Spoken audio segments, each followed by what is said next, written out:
Hey guys, tonight we're stepping back into a world of marble arches, crowded arenas, and the echoes of voices that once filled the largest cities of the ancient world. A world where people gathered by the tens of thousands, not for work, not for worship, but for the curious and sometimes unsettling art of entertainment. Before we get too comfortable, take a moment to like the video, subscribe if you haven't already, and let me know in the comments where you're listening from and what time it is for you. It's always interesting to see how this quiet little journey reaches different corners of the world. Now, dim the lights, maybe let the gentle hum of a fan or the soft ticking of a clock sit in the background, and allow yourself to settle in. Tonight's story will move slowly, carefully, without any rush, as we wander through the theaters and games of ancient Rome. From the first ritual dances borrowed from their neighbors, to the roaring energy of the Circus Maximus, to the hush of audiences waiting for a tragedy to begin, and finally to the strange silence that fell when these grand spectacles faded into history. This is not a tale of heroes or battles, but of crowds, of stages, of performers, and of the long shadow entertainment cast over Roman life. So let's set the scene together, and begin this long, steady walk into the world of Roman theaters and games. In the long centuries before the roar of the Colosseum, or the echo of actors on grand Roman stages, entertainment in the Italian peninsula was something smaller, simpler, and closely tied to the rhythm of ritual and the weight of religion. The earliest Roman communities, shaped by a mixture of Latin, Sabine, and Etruscan influences, did not conceive of entertainment as something separate from worship, nor as a pursuit intended for pleasure alone. Instead, the first traces of Roman public performance were born in the dim outlines of sacred ceremonies, where music, movement, and spectacle blended with offerings to the gods. What later generations would recognize as games or theatrical arts began, in truth, as acts of devotion meant to please divine powers and protect the fragile communities who depended so heavily on them. In the 8th and 7th centuries BCE, when Rome was still a cluster of settlements on the Palatine and surrounding hills, cultural practices flowed in from neighboring peoples. The Etruscans, whose urban sophistication dwarfed that of the early Romans, introduced many of the elements that would later define Roman spectacle. Archaeological finds reveal Etruscan tomb paintings of dancers and masked performers, scenes that suggest ritualized performances linked to funerary rites. These were not games in the sense of amusement, but rather solemn and symbolic acts designed to honor the dead, appease spirits, and ensure the favor of higher powers. Yet, in these rituals, one sees the outlines of performance and audience, of rhythm and repetition, the seeds of what Rome would later expand into vast industries of entertainment. The Romans absorbed such influences early, for their culture was never isolated. Their contact with Greek colonies in southern Italy also shaped their understanding of performance. The Greeks brought with them a long tradition of dramatic storytelling, from tragedies that examined fate and morality to comedies that mocked daily life. Even before Roman theatre became formalized, Greek culture had already provided a template for performance that was far richer and more complex than anything the early Romans had themselves invented. It was this mingling of Etruscan ritual and Greek drama, grafted onto native Italic practices, that created the unique Roman blend of sacred and secular entertainment. The earliest Roman records describe how games or ludi emerged in connection with religious festivals. The Ludi Romani, one of the oldest and most important, were dedicated to Jupiter Optimus Maximus, the chief deity of the Roman pantheon. These games, established as early as the 6th century BCE, included processions, sacrifices, and later performances of plays. They were not originally designed for leisure, but were seen as essential acts of devotion. By presenting games, the Romans were fulfilling obligations to the gods, ensuring divine favor for their armies and their harvests. In this way, the foundation of Roman entertainment was laid not upon the desire for amusement, but upon the more solemn need to survive within a cosmos where divine will determine fortune. By the late regal period and early republic, games were increasingly common, and their scale began to grow. Roman leaders recognized the power of spectacle, not just for the gods, but for the people. As the city expanded, so too did the need for communal rituals that bound the population together. Entertainment thus began to evolve into something more structured, more frequent, and more public. Religious necessity provided the excuse, but civic identity and social cohesion provided the enduring reason. It is in this transitional period that gladiatorial combat is first glimpsed, though in forms far removed from the grand spectacles of later centuries. The origins of gladiators can be traced back to funerary rites, likely inherited from the Etruscans. At the death of a nobleman, slaves or captives were sometimes compelled to fight to the death beside his grave, a bloody offering intended to honor his memory and provide a form of sacrifice. What began as grim ritual would, in time, become one of the most popular entertainments in the Roman world, but in its earliest form it was steeped in solemnity and death. These duels were not staged for amusement, but for religious and familial duty. Still, the gathering of crowds to watch such combats created a dynamic that would not be lost on future leaders. As Greek influence deepened, theatre became a growing feature of Roman life. The first recorded theatrical performance in Rome took place in 240 BCE, when a Greek freedman named Livius Andronicus adapted Greek plays into Latin. These early performances were staged on temporary wooden platforms during religious festivals, blending foreign dramatic traditions with Roman ritual observances. Though simple in their beginnings, these performances introduced Romans to the pleasures of storytelling through character, dialogue, and stagecraft. Over time, they would evolve into permanent theatres and a flourishing literary culture of drama and comedy. It is significant that in Rome performance was always tethered to the collective rather than the individual. Entertainment was never a private matter, but a public act, staged for the community, intertwined with religion and politics. Unlike the Greeks, who prized the artistry of playwrights and the philosophical depth of tragedy, Romans tended to value the spectacle itself, the grand procession, the mass participation, the shared emotion of tens of thousands gathered in one place. This orientation toward the communal would remain a defining feature of Roman entertainment throughout its history. Thus, the origins of Roman entertainment reveal less about pleasure and more about power. Religious duty, cultural borrowing, and social cohesion were the forces that shaped its earliest forms. Theatrical performances were not initially created for art's sake, but for ritual and devotion. Gladiatorial combat was not yet a sport, but a grim obligation tied to death and the afterlife. Chariot racing, which would later dominate Roman popular culture, was at first a ritual act, part of sacred festivals that marked time itself. Slowly, however, each of these forms would detach from their purely religious roots and take on lives of their own. By the Middle Republic, the outlines of a new phenomenon were becoming visible, the transformation of religious rites into public spectacles that entertained as much as they honored the gods. Leaders began to recognize that the people enjoyed these gatherings, that they fostered loyalty, and that they could serve political ends. The transition from ritual to spectacle had begun, and with it the foundation was laid for centuries of games, theaters, and circuses that would define Roman identity. The journey from sacred ritual to mass entertainment was not immediate, nor was it complete in any single generation. It was a gradual unfolding shaped by influences from Etruria and Greece, by the needs of religion, and by the ambitions of politicians. In the dim past of Roman history, one can see only fragments: funeral combats beside graves, dancers masked in Etruscan style, wooden stages raised for Jupiter's festival. Yet in those fragments lie the roots of what would become a culture obsessed with spectacle, a society where entertainment was not a luxury but a central pillar of civic life.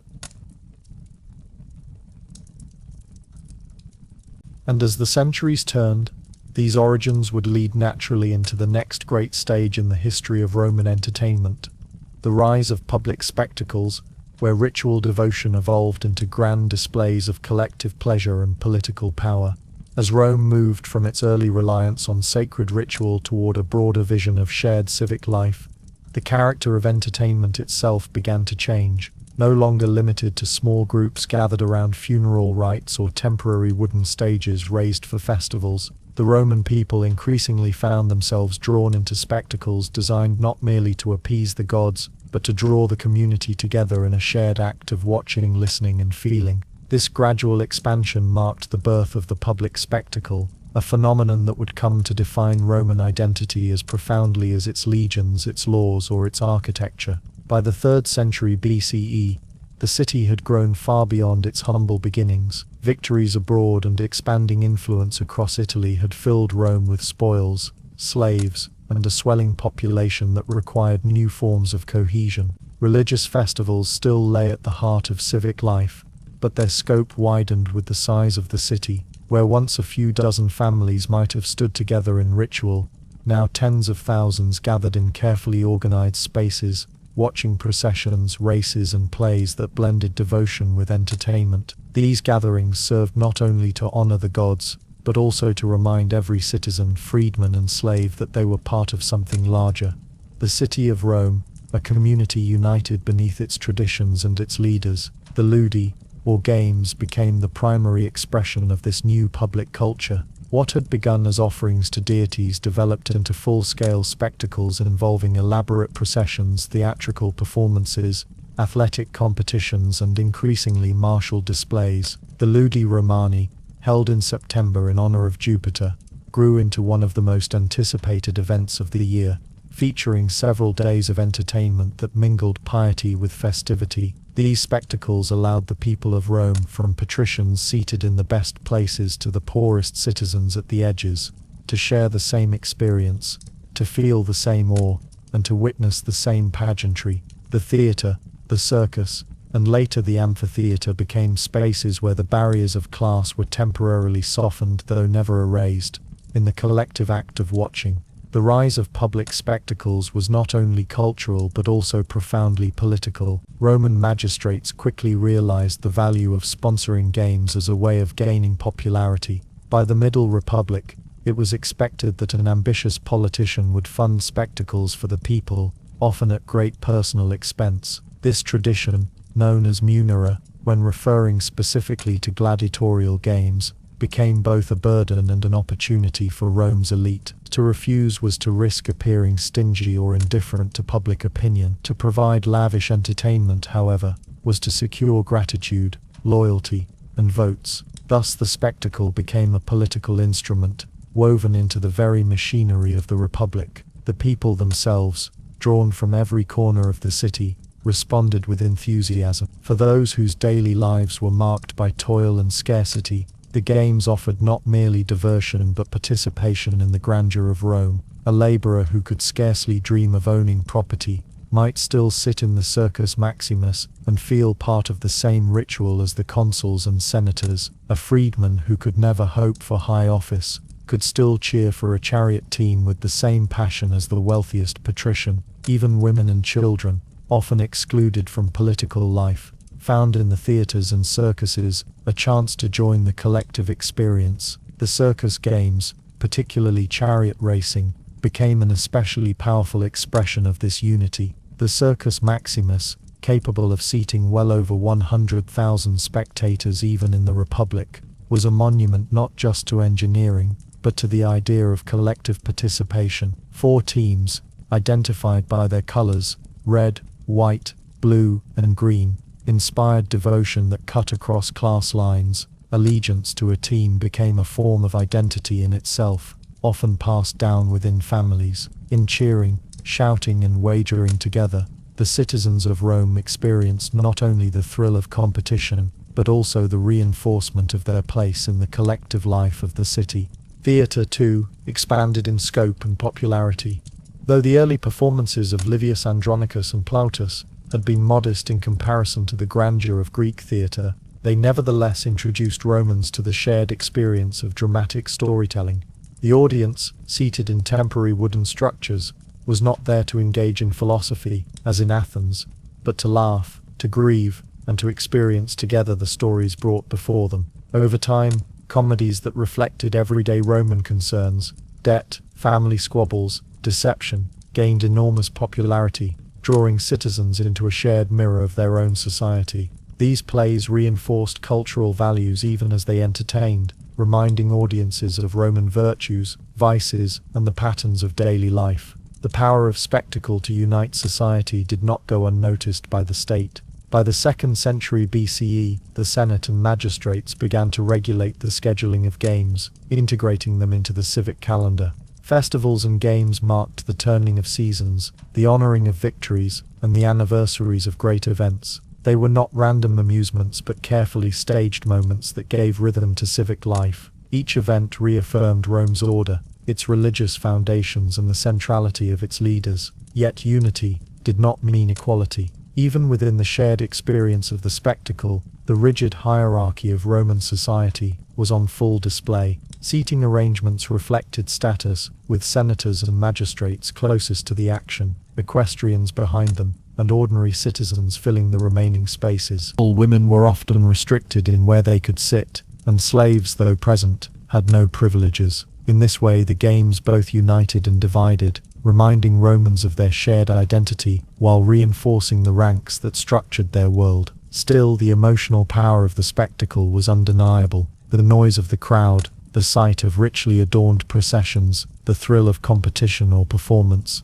all combined to create moments of collective passion that transcended daily struggles. For a few hours or days, Rome was transformed into a place where every eye turned to the same stage, every voice joined in the same cheer, and every heart was caught up in the same drama. These shared experiences, repeated year after year, built a sense of belonging that extended beyond neighborhood or family to embrace the entire city. This evolution of entertainment from ritual to spectacle marked a turning point in Roman culture. Where once the games had been solemn acts of religious duty, they now became essential features of civic identity, expressions of both joy and political manipulation. The Republic, for all its complexities, found in the spectacle a means of balancing the needs of gods, leaders, and people, weaving them into events that were at once sacred, social, and deeply political. In this way, the rise of public spectacles laid the foundation for the even greater architectural and cultural achievements to come.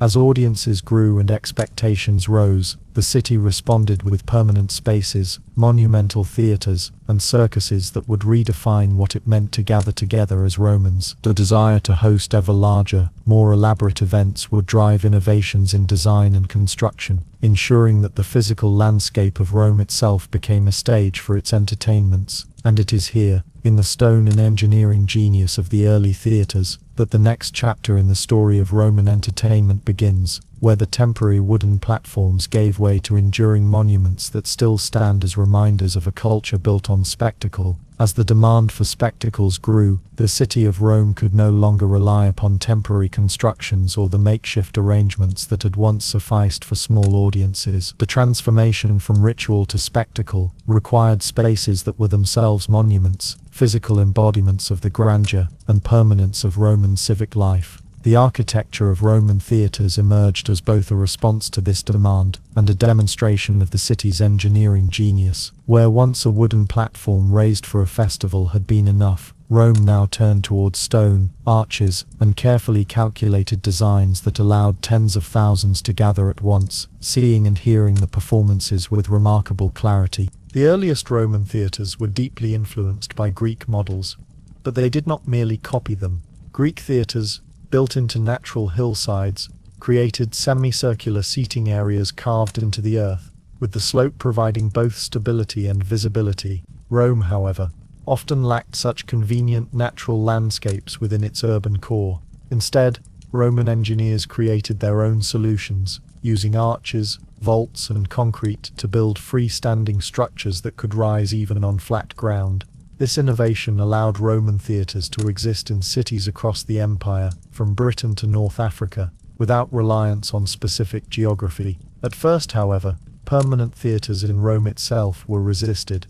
The Roman elite, wary of Greek cultural influence and suspicious of the moral impact of theater, prohibited the construction of permanent stone theaters within the city. For much of the Republic, the Senate repeatedly decreed that performances should be staged only on temporary wooden structures, which were dismantled after festivals. The fear was that permanent theaters might encourage idleness, luxury, and the erosion of traditional Roman virtues of discipline and labor. This tension between practicality and morality delayed the rise of monumental theaters in Rome even as provinces and neighboring cultures embraced them. Despite these restrictions, ingenuity found its way. By the 2nd century BCE, temporary theaters had become increasingly elaborate, with wooden seating structures capable of holding thousands. Some were designed with astonishing complexity, featuring multiple levels, decorated backdrops, and even mechanisms for stage effects. The line between temporary and permanent blurred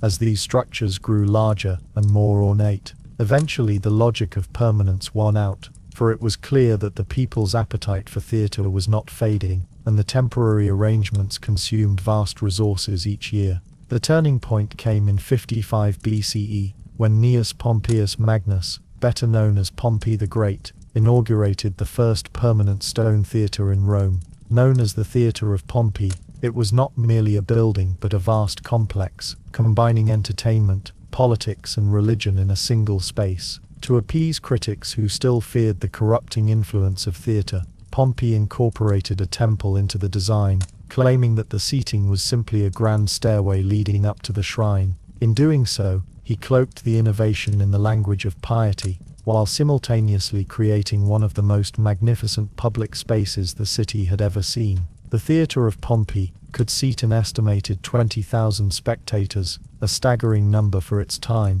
Its semicircular cavea, or seating area, was supported not by a hillside but by a complex system of concrete and stone substructures, a testament to Roman mastery of building techniques. The stage building, or scaena frons, was richly decorated with columns, statues, and elaborate reliefs, presenting audiences not only with a play, but with a visual feast of Roman art and craftsmanship. Beyond the theatre itself, Pompey's complex included porticos, gardens, and meeting spaces, making it a central hub of civic life. From this moment onward, permanent theatres became integral features of Rome and its empire. Other leaders followed Pompey's example, funding theatres as acts of generosity and self-promotion. Julius Caesar planned his own grand theatre, though it was completed later by Augustus, and the imperial family continued to expand and embellish these structures. By the early empire, theatres had become essential symbols of Roman urbanism, spreading wherever Roman authority reached. The architecture of these theatres reflected not only technical innovation, but also a deep understanding of acoustics and visibility. Roman engineers designed the semicircular seating so that sound carried naturally from the stage to the farthest rows. The use of stone, stucco, and wooden elements enhanced projection, ensuring that even subtle tones could reach large audiences. The careful arrangement of rows, with radial staircases dividing the sections, allowed for both order and efficiency, ensuring that thousands could enter and exit without chaos. Every element of design reflected a desire for harmony between performance, audience, and space. Decoration, too, played a crucial role. Theatres were not plain arenas but richly adorned with sculptures, friezes, and painted surfaces. They were places where Roman identity and imperial power could be displayed alongside the performance itself. Statues of emperors or benefactors often occupied prominent positions, reminding audiences of the generosity of those who had provided the entertainment. In this way, the very stones of the theatre reinforced the political and social order of Rome, binding spectacle to authority in a visible and enduring manner. In the provinces, theatres adapted to local traditions while maintaining the essential Roman form. In Gaul, Spain, and North Africa, Roman theatres became focal points of civic life, often standing as the most prominent buildings in a town.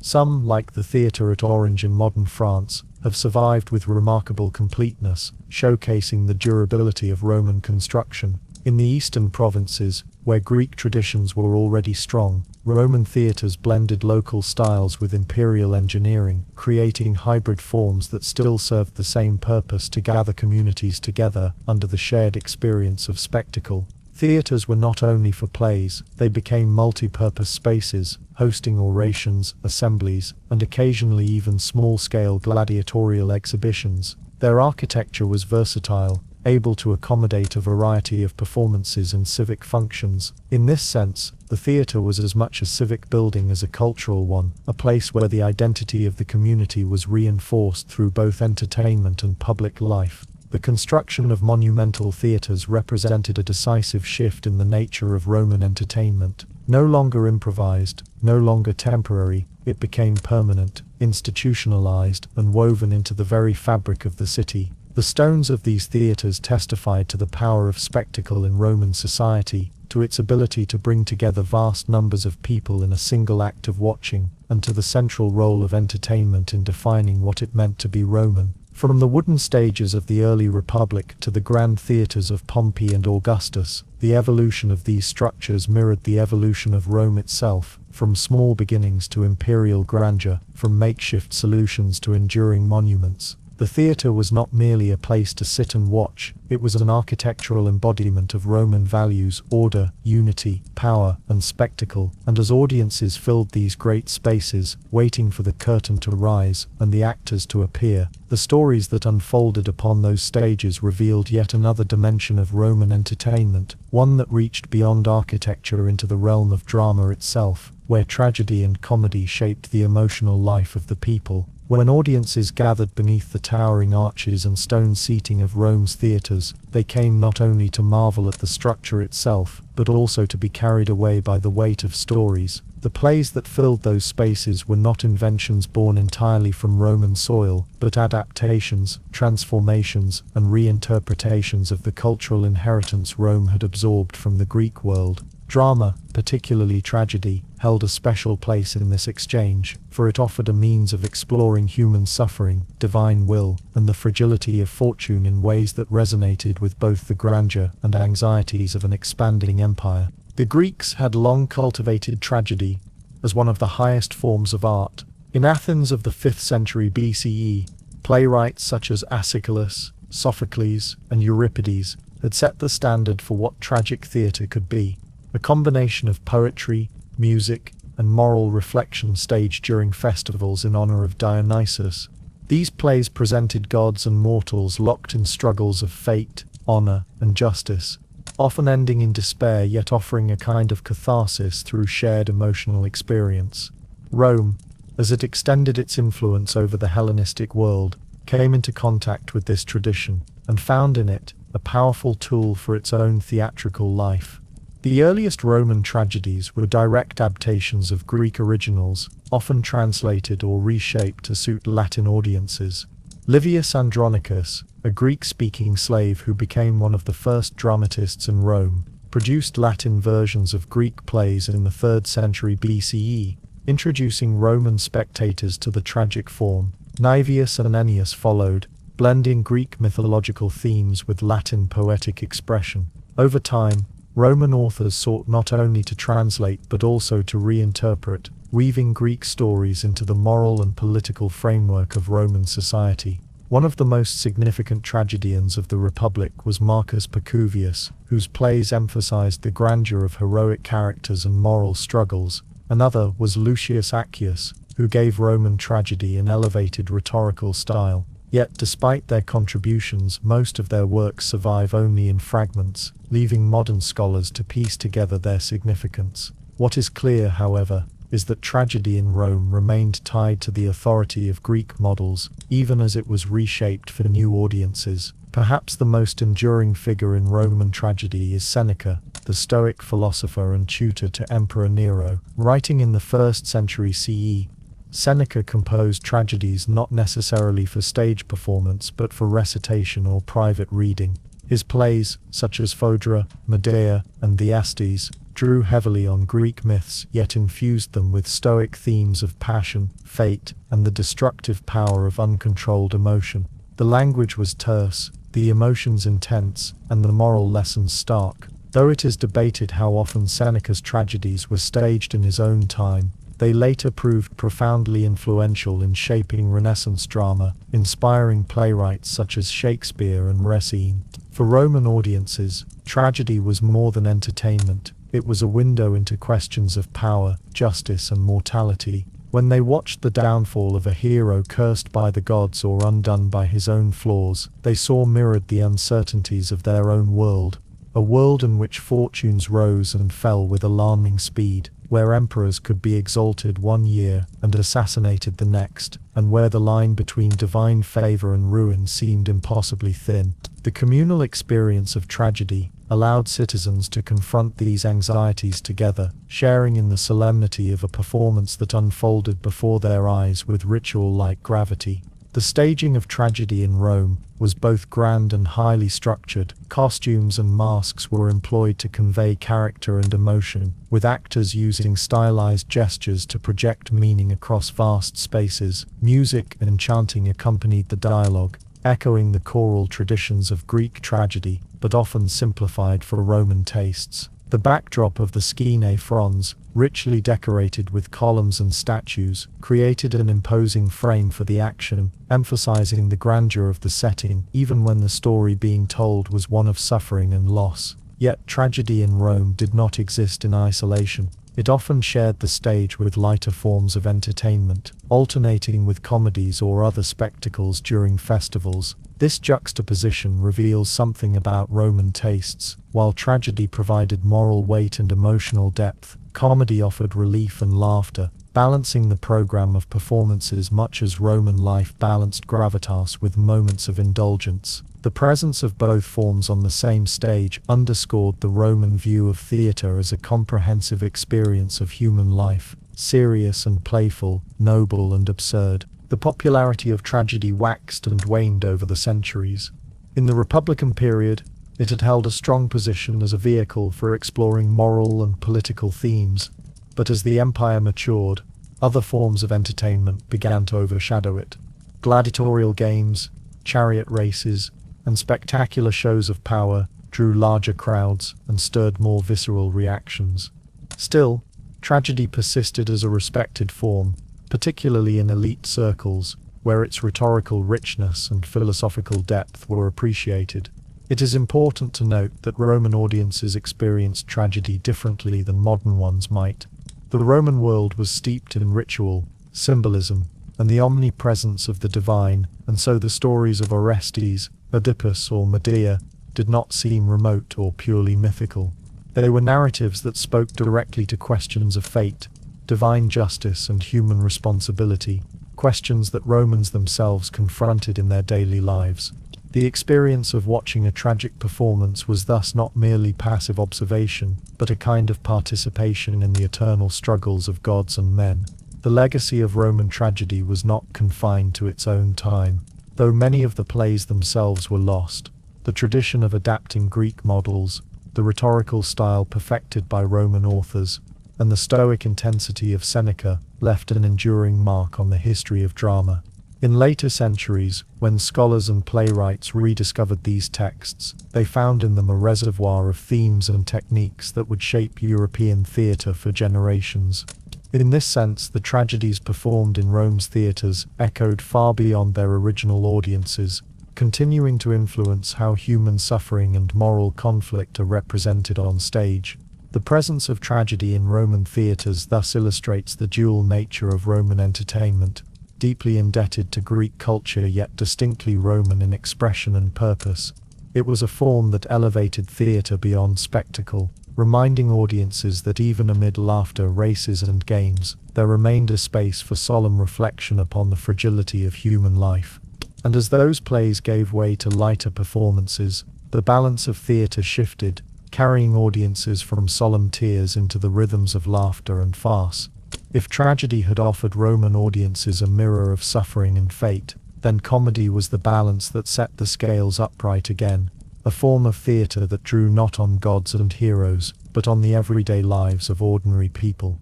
It was through comedy, satire, and farce that Romans could laugh at the foibles of their neighbours, the pretensions of the wealthy, and even the peculiarities of themselves. Where tragedy carved meaning from sorrow, comedy carved it from absurdity, creating a theatre that could unite rich and poor alike in shared amusement. The origins of Roman comedy, like tragedy, lay in Greek models. Specifically, Roman playwrights were deeply indebted to the so-called New Comedy of Athens, exemplified by Menander in the 4th century BCE. New comedy abandoned the political sharpness of old comedy, such as that of Aristophanes, and instead focused on domestic situations, stock characters, and everyday social conflicts.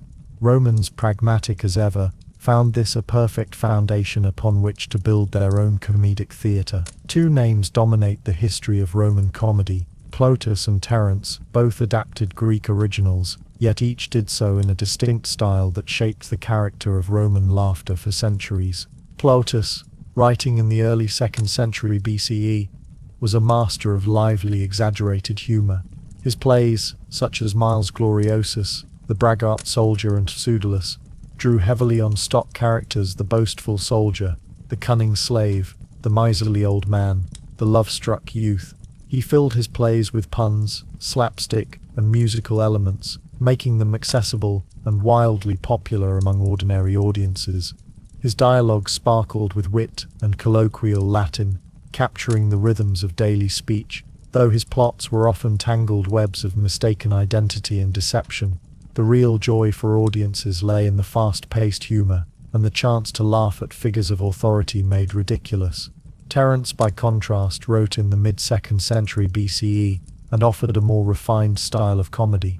His plays, including Adelphi, The Brothers and Andrea, The Girl from Andros, were also adaptations of Greek originals, but with a smoother, more elegant Latin that appealed to the educated elite.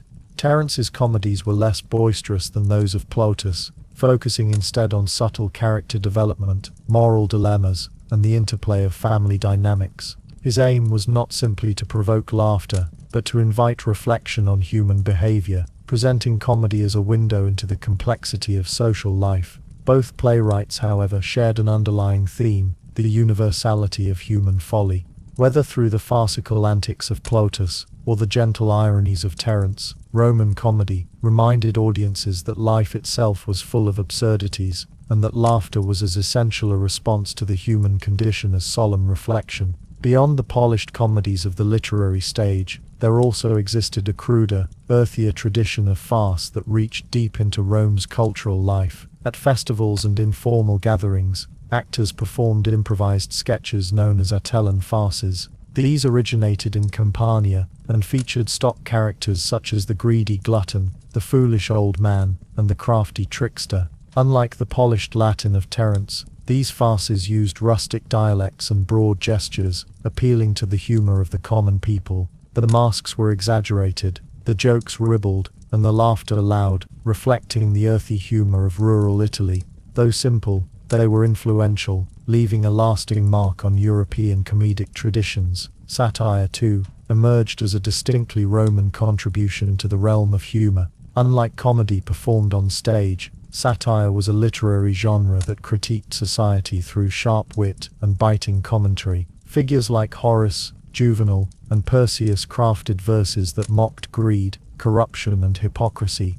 While satire was primarily a written form, its spirit infused Roman comedic culture, reminding audiences that laughter could also serve as critique. In this way, satire functioned as a kind of intellectual farce, stripping away pretension and revealing uncomfortable truths beneath the surface of Roman respectability. Comedy and farce served important social functions. They offered a release valve for the tensions of everyday life, allowing audiences to laugh at figures of authority, at human weaknesses, and at the absurdities of existence. At the same time, they reflected the hierarchies of Roman society. Slaves, for example, were frequent figures in comedy, often depicted as cleverer than their masters, a reversal that provided amusement, but also underscored the social reality that even those at the bottom of society possessed intelligence and wit. Women, too, often appeared in comedies as love interests or obstacles, reflecting both their restricted roles and the fascination with their influence. The atmosphere of a comedic performance was lively and informal. Audiences responded vocally, laughing, clapping, or jeering, and the actors themselves often acknowledged the crowd. The blending of scripted dialogue with improvisation created a dynamic exchange between stage and spectators, making comedy feel immediate and communal. Unlike the solemn quiet expected at a tragedy, comedy invited participation, the shared rhythm of laughter binding the audience together. In many ways, comedy mirrored Roman life more closely than tragedy did. While the latter transported audiences into myth and destiny, comedy dealt with familiar settings: the household, the street, the marketplace. Its plots revolved around love affairs, family quarrels, and money troubles, issues that any Roman could recognize. In this sense, comedy provided not only entertainment, but also a reflection of social norms, anxieties, and values. It reminded audiences of the constant negotiation between authority and resistance, tradition and change, seriousness and levity. As centuries passed, comedy and farce retained their place in Roman theatre, though their prominence waned somewhat in the shadow of grander spectacles, such as gladiatorial combat and chariot races. Still, they endured because they met a fundamental human need, the need to laugh. Even as emperors staged bloody contests to display their power, the enduring laughter of Plautus, Terence, and the Atellan farce proved that the human spirit found relief in comedy, as much as in victory or spectacle. The legacy of Roman comedy reached far beyond its own time. During the Renaissance, Plautus and Terence were rediscovered and widely performed, shaping the development of European theatre. Shakespeare borrowed from Plautus in crafting the Comedy of Errors, while Molière drew on Terentian themes in his comedies of manners. The farcical elements of Roman theatre echoed in the Commedia dell'arte of Italy, with its stock characters and improvisational humour. In this way, the laughter first heard in Roman theatres continued to ripple through the centuries, reminding future generations of the enduring power of humour. And so, as the solemn weight of tragedy gave way to laughter, Roman theatre revealed its dual nature, capable of plumbing the depths of human suffering, yet equally adept at celebrating the absurdities of daily life. From the philosophical elegance of Terence to the boisterous wit of Plautus and the rustic humour of the Atellan farce, comedy showed that Rome's stages were as much about joy and laughter as they were about solemn reflection. Yet theatre was not only about performers and plays, it was also about those who brought them to life, the actors, musicians and dancers whose craft made words and stories into living experience. The stage in Rome, whether filled with the solemn declamations of tragedy or the boisterous antics of comedy, would have been an empty shell without the men and women who brought words, music and movement into being. Yet the paradox of Roman entertainment lay in the fact that while audiences cheered these performers, marveled at their skill, and repeated their lines long after the curtain had fallen, the society that embraced their art never fully embraced them. Actors, musicians and dancers were indispensable to Roman culture, but they also carried a reputation that placed them on the fringes of respectability. Fame and dishonor existed side by side, intertwining in a way that defined the peculiar social standing of performers in the ancient world. In the earliest days of Roman performance, acting was not a specialized profession. Ritual dances and recitations at festivals were carried out by priests or members of the community, a kind of communal performance that required no separation between audience and performer. But as theatre grew more sophisticated, particularly under the influence of Greek drama and Etruscan spectacle, specialized performers emerged. By the 3rd and 2nd centuries BCE, professional actors, known as histriones, had become a distinct class within Roman society.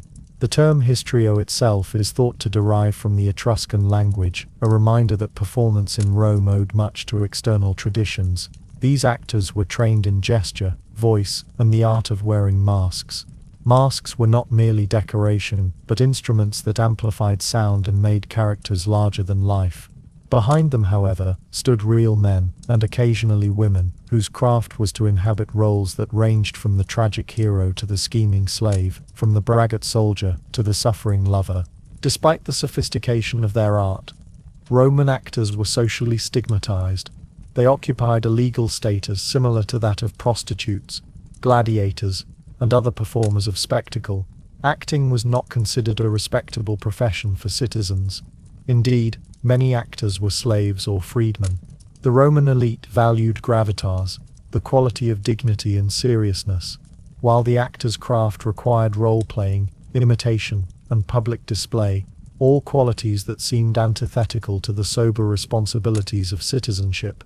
As a result, while audiences adored actors, the law and custom relegated them to the margins. Yet fame had its own peculiar power. Certain actors became renowned across the empire, their names remembered long after their lives ended. Quintus Roscius Gallus, a celebrated comic actor of the 1st century BCE, achieved enormous success, and even the respect of figures such as Cicero, who admired his craft and considered him a personal friend. Roscius became so well known that his name entered proverbial usage, synonymous with excellence in performance. But even Roscius, for all his acclaim, could not entirely escape the stigma attached to his profession. His fame was exceptional precisely because it transcended the expectations of lowly status. Musicians and dancers shared a similar position. Music was integral to Roman theatre, as many plays included songs or were accompanied by instruments such as the tibia, a double reed pipe. Dancers, too, performed both in theatrical settings and in spectacles tied to religious festivals. Like actors, these performers could achieve local fame and even wealth, yet their social position remained suspect. They were admired for their skill but mistrusted for their perceived lack of moral seriousness. The Roman elite often associated music and dance with excess, luxury, and foreign influence, making performers easy targets for moral criticism. Part of the stigma derived from the intimate connection between performance and the body. To act, sing, or dance required the disciplined use of voice, movement, and gesture, and this physicality blurred the line between art and sensuality. Roman society, which prized restraint and control, was uneasy with professions that demanded public exhibition of the body. This discomfort extended to female performers, who faced additional scrutiny. Women occasionally appeared as dancers or musicians, particularly in pantomime, but their presence was often viewed through a lens of scandal or impropriety. Pantomime, which became especially popular in the imperial period, deserves mention here, for it elevated performance to a highly expressive art form. In pantomime, a single dancer, masked and costumed, enacted an entire story through gesture and movement, accompanied by music and a chorus. These performers were capable of extraordinary artistry, conveying complex narratives without words. Famous pantomime dancers attracted immense crowds, their performances blending athletic skill with dramatic expression, and yet, like other performers, they carried the burden of social disdain, their art celebrated, but their persons dismissed as morally suspect. The contradiction between admiration and contempt was not lost on Romans themselves. Writers often reflected on the paradox of performers who could command the devotion of thousands yet remain legally and socially degraded. The philosopher Seneca, for example, commented on the immense popularity of pantomime actors, noting that their fame rivaled that of generals or statesmen. But popularity was not the same as respect, and in a culture where political and military achievement defined honor, the performer remained an outsider. Nevertheless, the economic rewards of performance could be substantial. Successful actors and musicians earned patronage from wealthy sponsors, who supported them in exchange for private performances or public acclaim. Some accumulated enough wealth to live comfortably, and a few, like Roscius, even moved in elite circles. Yet this prosperity was fragile, dependent on fickle audiences and the constant pressure of competition. A performer's career could soar with one season's success and collapse with a single scandal or poor performance. The daily lives of these performers were marked by rigorous training. Actors memorized long passages, practiced vocal projection, and mastered the exaggerated gestures that could convey emotion, even to spectators seated far from the stage. Musicians honed their skills on instruments, often collaborating with actors to create seamless performances. Dancers conditioned their bodies to achieve grace and endurance. Behind the spectacle lay hours of discipline, practice, and rehearsal, a world invisible to audiences who saw only the final product. Yet, despite their lowly status, performers were integral to Roman identity. Entertainment was woven into the fabric of civic life, and the actors, musicians, and dancers who made it possible were both scorned and indispensable. In many ways, they embodied the contradictions of Roman culture, a society that demanded dignity yet hungered for spectacle, that prized moral restraint yet delighted in laughter, music, and dance. As the centuries progressed, performers continued to occupy this ambiguous space. Under the empire, emperors themselves occasionally blurred the boundaries, patronizing actors and even appearing on stage. Nero, for instance, scandalized the elite by performing as a musician and singer, flaunting the very boundaries that defined social order. His example demonstrated both the enduring allure of performance and the entrenched stigma attached to it. If even an emperor could not escape criticism for acting, then the lowly status of professional performers was firmly entrenched. Thus, the story of Roman actors, musicians, and dancers is one of paradox. They were admired yet despised, celebrated yet marginalized, famous yet dishonored.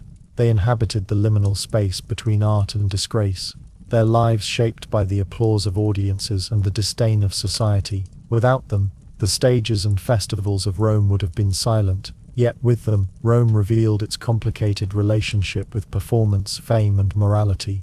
And as the performers labored to master their craft, they did so in service to a broader world of spectacle that stretched beyond the stage, into the vast arenas where gladiators fought, beasts were hunted, and crowds roared in unison. If the gladiatorial games represented Rome's fascination with courage, violence and the ritual of death, the circus embodied another side of its appetite for mass spectacle, the love of speed, noise, color, and the thrill of competition. The chariot races of Rome, staged on a colossal scale in the Circus Maximus and other arenas across the empire, were not simply diversions but central to the very rhythm of urban life. For centuries the thunder of hooves, the clash of wheels, and the roar of spectators filled these enormous structures, weaving together politics, religion, and entertainment into a single intoxicating event. The Circus Maximus itself was the beating heart of this culture, situated in the valley between the Aventine and Palatine hills. Its origins stretched back to Rome's earliest days. Tradition traced its beginnings to the reign of the kings when Romulus himself was said to have staged games in honor of Neptune. What began as simple races in an open field gradually evolved into the largest entertainment venue in the ancient world. By the imperial period, the Circus Maximus could hold an estimated 150,000 spectators, though some ancient sources inflated the number to 250,000. Even at the lower figure, the scale was staggering. No other structure in Rome could accommodate so many people at once. The layout of the circus was distinctive and carefully designed to heighten the spectacle. The central spine, the spina, ran the length of the track, adorned with monuments, statues, and sacred markers. Obelisks brought from Egypt stood tall upon it, symbols of Rome's dominion over foreign lands. Along its edges were turning posts, or metae, where chariots swung dangerously close, testing the skill and courage of the drivers. 7 laps of the elongated oval made up a single race, each lap marked by the turning of large egg or dolphin-shaped counters at either end of the spina. The combination of religious symbolism, architectural grandeur, and raw speed made the circus an experience unlike any other. At the center of the spectacle were the factions, organized teams that inspired fierce loyalty among spectators. These factions were originally 4: the Reds, Whites, Blues, and Greens, though in later centuries the Blues and Greens came to dominate, absorbing much of the rivalry. Each faction employed its own stables, trainers, and charioteers, and their colors were displayed proudly by fans in the stands. These affiliations went beyond the track. They became part of identity, politics, and even social tension. Supporters might riot, sometimes violently, over perceived injustices or victories denied. The circus thus became both a sporting event and a stage for civic passion. The charioteers themselves, often slaves or freedmen, occupied a position not unlike that of gladiators. They were socially low in status, but capable of achieving immense fame and wealth. Some became celebrities whose names were known throughout the empire. Gaius Appuleius Diocles, a charioteer of the 2nd century CE, was perhaps the most famous of all. His career, meticulously recorded, spanned over 2 decades, during which he won more than 1,400 races and earned vast sums of prize money, said to total an unimaginable 35 million sesterces. In a society where the average soldier earned a fraction of this amount, the wealth of a successful charioteer was staggering, though it came at extraordinary risk. For the dangers of chariot racing were real and ever present. Teams of 2, 4, or even more horses, bigae, quadrigae, or larger arrangements, pulled lightweight, fragile vehicles around the course at breakneck speed. Crashes, known as naufragia, literally shipwrecks, were common, particularly at the turning posts, where the tight maneuvering of multiple chariots often led to collisions. Drivers tied the reins around their waists for control, but this practice also meant that if a crash occurred, they could be dragged to their deaths unless they cut themselves free with a small knife. The spectacle of disaster was part of the allure for Roman audiences, who gasped at the danger as much as they cheered the victories. The races themselves were long and structured, each consisting of 7 laps. A typical day at the circus might include a dozen or more races, with intervals filled by music, acrobatics, or processions. These processions, known as the pompa circenses, gave the events a ritual dimension. Statues of the gods, carried in elaborate carriages, were paraded into the circus, accompanied by priests, magistrates, and performers. The circus was therefore not only a place of entertainment, but also a site of religious observance, linking the spectacle to Rome's sacred traditions. The emperors understood the value of these games. Sponsoring chariot races was a powerful way to win the favor of the people, and emperors often appeared in the imperial box, the pulvinar, to watch alongside the crowds. Their presence lent prestige to the event, but it also tethered their popularity to the success of the spectacle. A well-run day of races could generate goodwill, while mismanagement or stinginess could provoke resentment. Some emperors like Caligula and Nero took their enthusiasm to extremes, openly favoring particular factions or even performing in the circus themselves, much to the scandal of the senatorial class. The passion of the crowds could spill beyond the track, turning the circus into a theater of urban unrest. Factional rivalries occasionally erupted into riots, not only in Rome, but in other cities across the empire. In Constantinople, centuries later, the chariot factions would spark the infamous Nika riots of 532 CE, which nearly toppled the reign of Emperor Justinian. Though separated by time and geography, these disturbances reflected the same deep passions that Roman chariot racing inspired. For all its noise and energy, the circus was also a space of remarkable inclusivity. Unlike the theatre, where seating reflected social hierarchies, or the gladiatorial games, where distinctions were carefully maintained, the Circus Maximus allowed people of all classes to gather together. Senators, equestrians, freedmen, slaves, men, women, and even children could all attend, their places defined more by availability than by rigid stratification. It was one of the few spaces in Rome where society's divisions blurred, at least temporarily, in the collective roar of excitement. The circus was not unique to Rome. Cities throughout the empire built their own racetracks, modeled on the Circus Maximus, though rarely on so grand a scale. These circuses became focal points of civic life in provinces as far-flung as North Africa, Gaul, and the Eastern Mediterranean. The passion for racing spread with Roman culture, embedding itself in the fabric of imperial identity. The thunder of hooves became as much a marker of Rome as its laws, its roads, or its armies. And yet, like all Roman entertainments, the circus carried deeper meanings. It reflected the empire's love of competition, its appetite for risk, and its ability to turn violence into ritualized performance. It showcased the power of emperors to command the loyalty of the people through spectacle. And it revealed the contradictions of Roman life, where lowly charioteers could earn fortunes that rivaled senators, and where the masses, deprived of political voice, found expression in the cheering of factions and the shouting of slogans from the stands. As the sun set over the Circus Maximus and the crowds dispersed, the city would return to its usual rhythms. But the echoes of hooves and the memory of victories lingered. For many Romans, the circus was not just entertainment, it was identity, belonging, and a glimpse of the empire's grandeur. And just as the circus provided thrills of speed and danger, another form of entertainment captivated Roman audiences with a very different kind of spectacle: the elaborate hunts and animal displays that transformed arenas into theaters of the natural world. After the thrill of the chariot races and the roar of the Circus Maximus, another structure stood in Rome as the ultimate monument to organized entertainment and imperial power: the Flavian Amphitheater, known today as the Colosseum. Where the circus gave the people the speed and risk of the track, the Colosseum offered something darker, heavier, and more visceral: the spectacle of blood, ritualized violence, and the theater of life and death. The Colosseum was not simply an entertainment venue.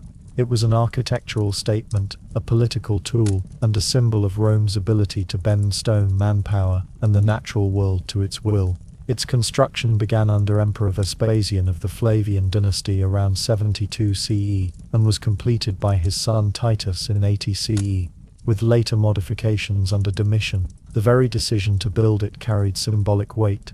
It rose on the grounds of Nero's former palace, the Domus Aurea, which had sprawled across central Rome after the Great Fire of 64 CE. By tearing down Nero's private gardens and erecting an arena for the public, the Flavians sought to erase the memory of imperial excess and replace it with a gift to the people, a structure that proclaimed both generosity and strength.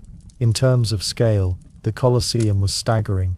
Built of travertine limestone, tufa, and concrete, it stretched 189 meters long, 156 meters wide, and stood about 50 meters high, with a seating capacity estimated between 50,000 and 80,000 spectators.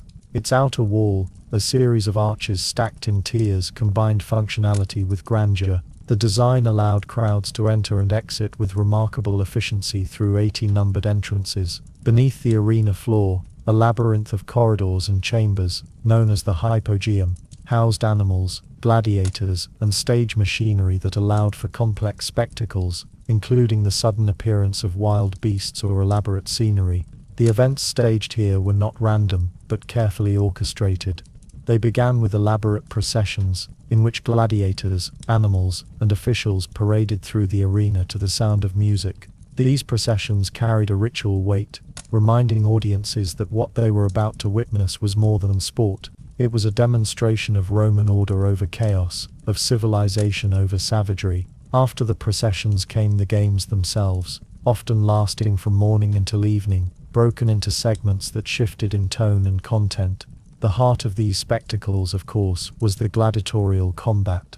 Gladiators, trained fighters drawn from slaves, prisoners of war, or criminals, as well as some free volunteers, battled in pairs or groups, armed with different weapons and fighting styles. The diversity of gladiator classes, from the heavily armed secutor to the nimble, lightly equipped retiarius with his net and trident, created a kind of deadly choreography, where contrasts in technique and equipment shaped the drama. Victories were often decided not by killing, but by forcing an opponent to surrender. Though deaths were frequent and expected, the fate of a defeated gladiator could be left to the crowd and the presiding editor of the games, usually a magistrate or the emperor himself, who decided whether to grant mercy or demand execution. But the Colosseum was not only a stage for men, it was equally known for the Venetian as elaborate hunts in which exotic animals were pitted against each other or against human hunters. Lions, tigers, leopards, elephants, bears, and even crocodiles were brought from across the empire, their presence a living reminder of Rome's reach into Africa, Asia, and beyond. The sheer logistics of capturing, transporting and maintaining these creatures reflected the empire's resources and ambitions. For the Roman audience, seeing such animals not only thrilled but reinforced the idea that Rome controlled the natural as well as the human world. Occasionally the Colosseum hosted even stranger spectacles, such as mock naval battles. During its earliest years the arena could reportedly be flooded to stage an omachie, though this practice became less common after the construction of the hypogeum. More often the games included executions of criminals, staged as mythological dramas. Condemned men might be burned, torn apart by beasts, or forced to reenact the deaths of legendary figures, blending punishment with entertainment in a way that blurred the line between justice and theatre. The brutality of these spectacles might seem alien, but they held deep cultural significance. For Romans the games were not mindless bloodsport, but demonstrations of courage, endurance, and the proper relationship between life and death.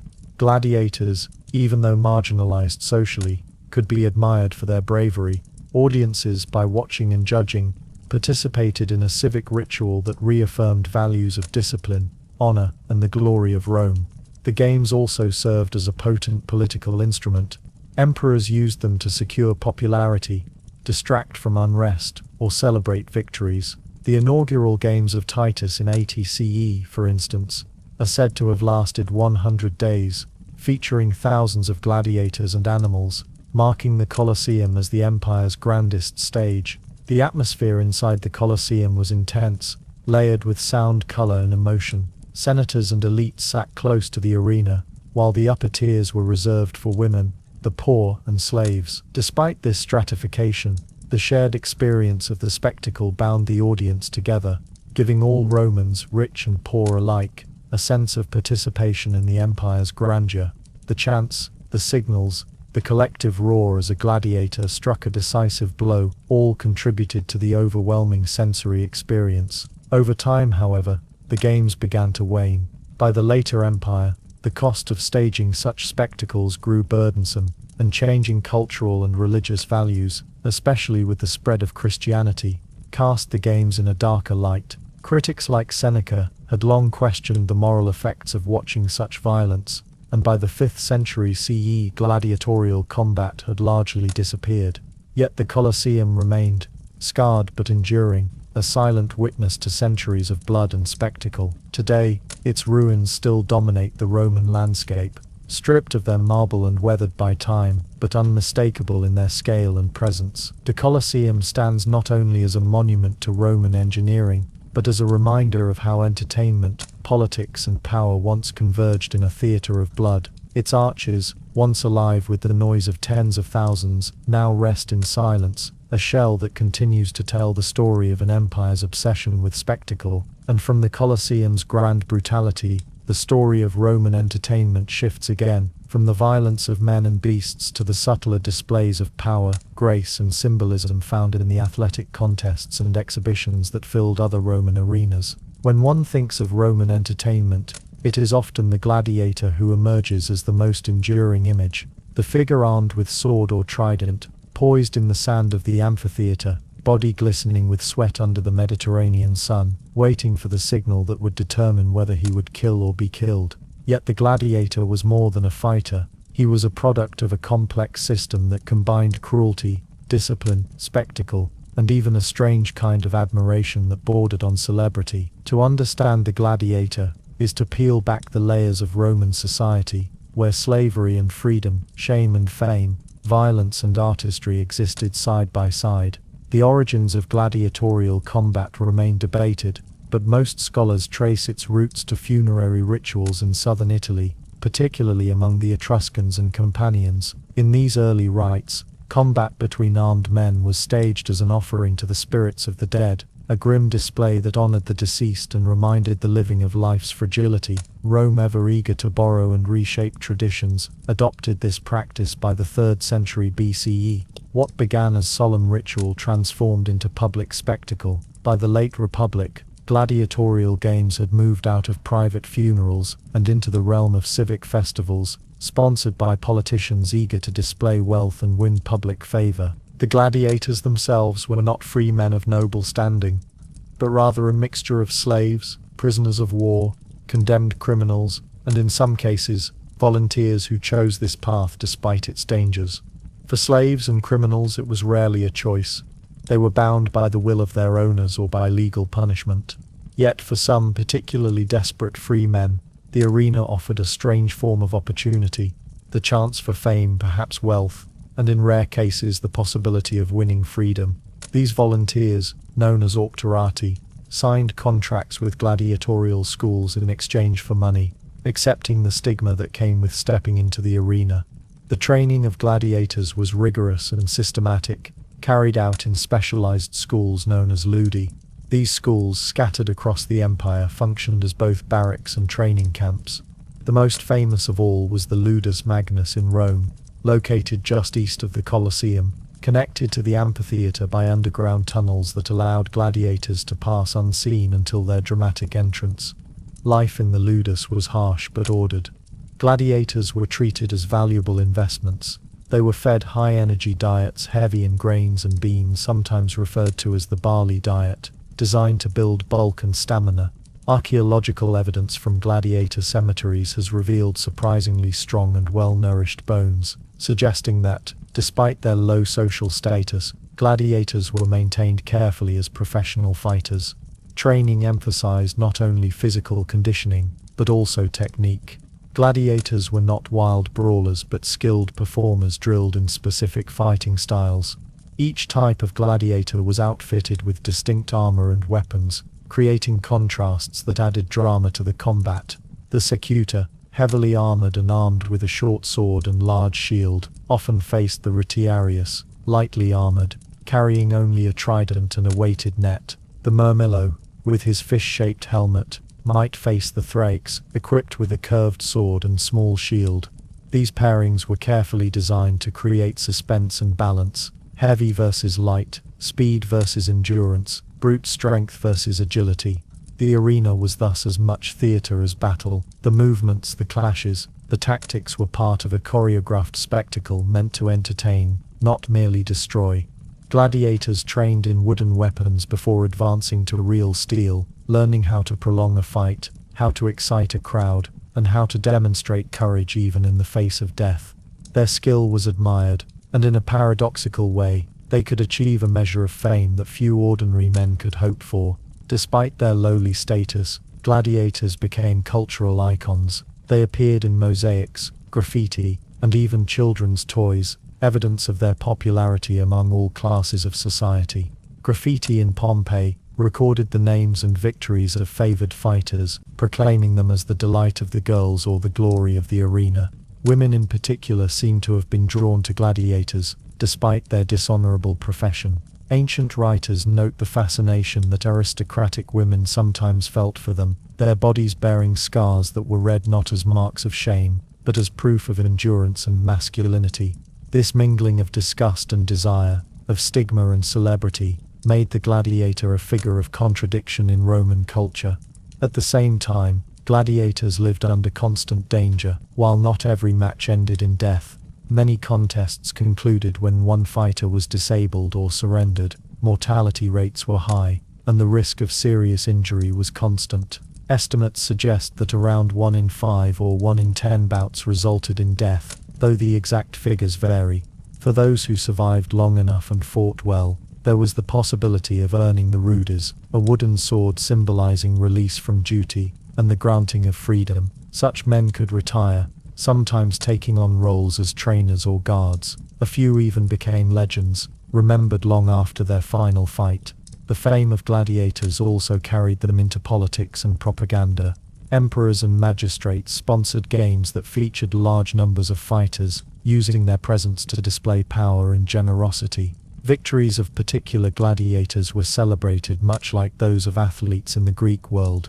Statues, inscriptions, and public acclaim elevated some fighters into figures whose names outlasted their lifetimes. Yet the contradiction remained admired in the arena, but outside it still marked by infamy, their profession seen as dishonorable by Roman social standards.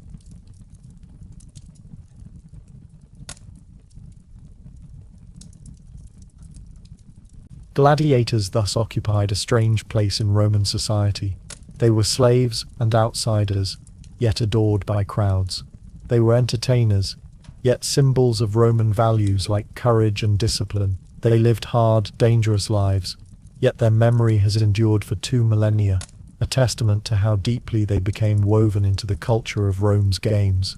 From the training grounds of the Ludi to the sands of the Colosseum, their world was one of iron discipline, calculated spectacle, and fleeting fame. And as the gladiators fought their battles for the entertainment of the masses, so too did Rome find new ways to stage human endurance and spectacle, not only with men, but with the animals that became a central part of the empire's games.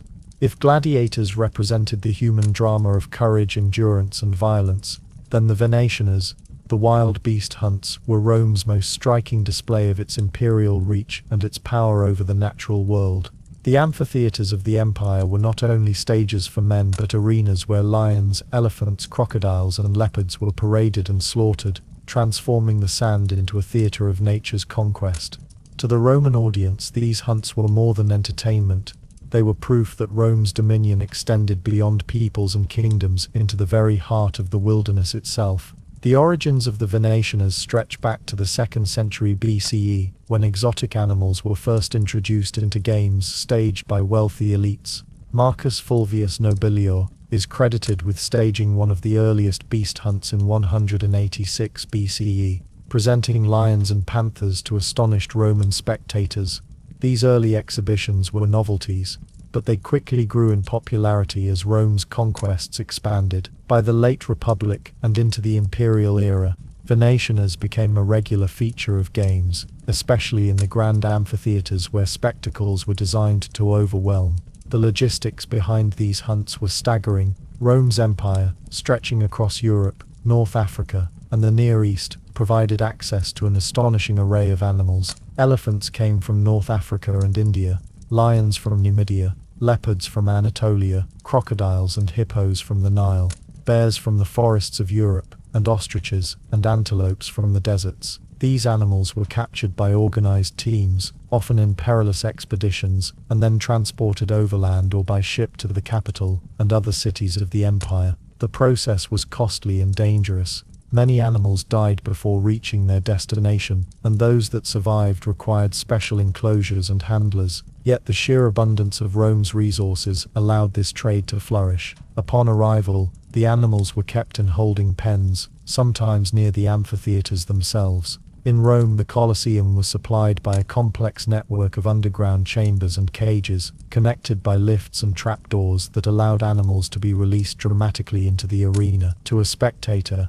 it may have seemed as if the beasts emerged from the very earth itself, appearing suddenly and without warning, as gates swung open or platforms rose from below. This element of surprise heightened the spectacle, creating moments of awe and terror that rippled through the crowd. The Venationas themselves varied in form. Sometimes they were simple displays in which exotic animals were paraded for the audience, proof of Rome's reach into distant lands. More often they became staged hunts in which professional hunters, known as bestiarii, armed with spears or bows, faced the animals in combat. These hunts were not purely chaotic. They were carefully organized performances. Animals might be released one by one, or in groups, matched against different types of hunters. At times the arena was transformed with scenery, artificial trees, rocks, or even pools of water, to mimic the animals' native environments, adding theatricality to the combat. For the Romans, the symbolism of these hunts was clear. To see a lion slain by a Roman hunter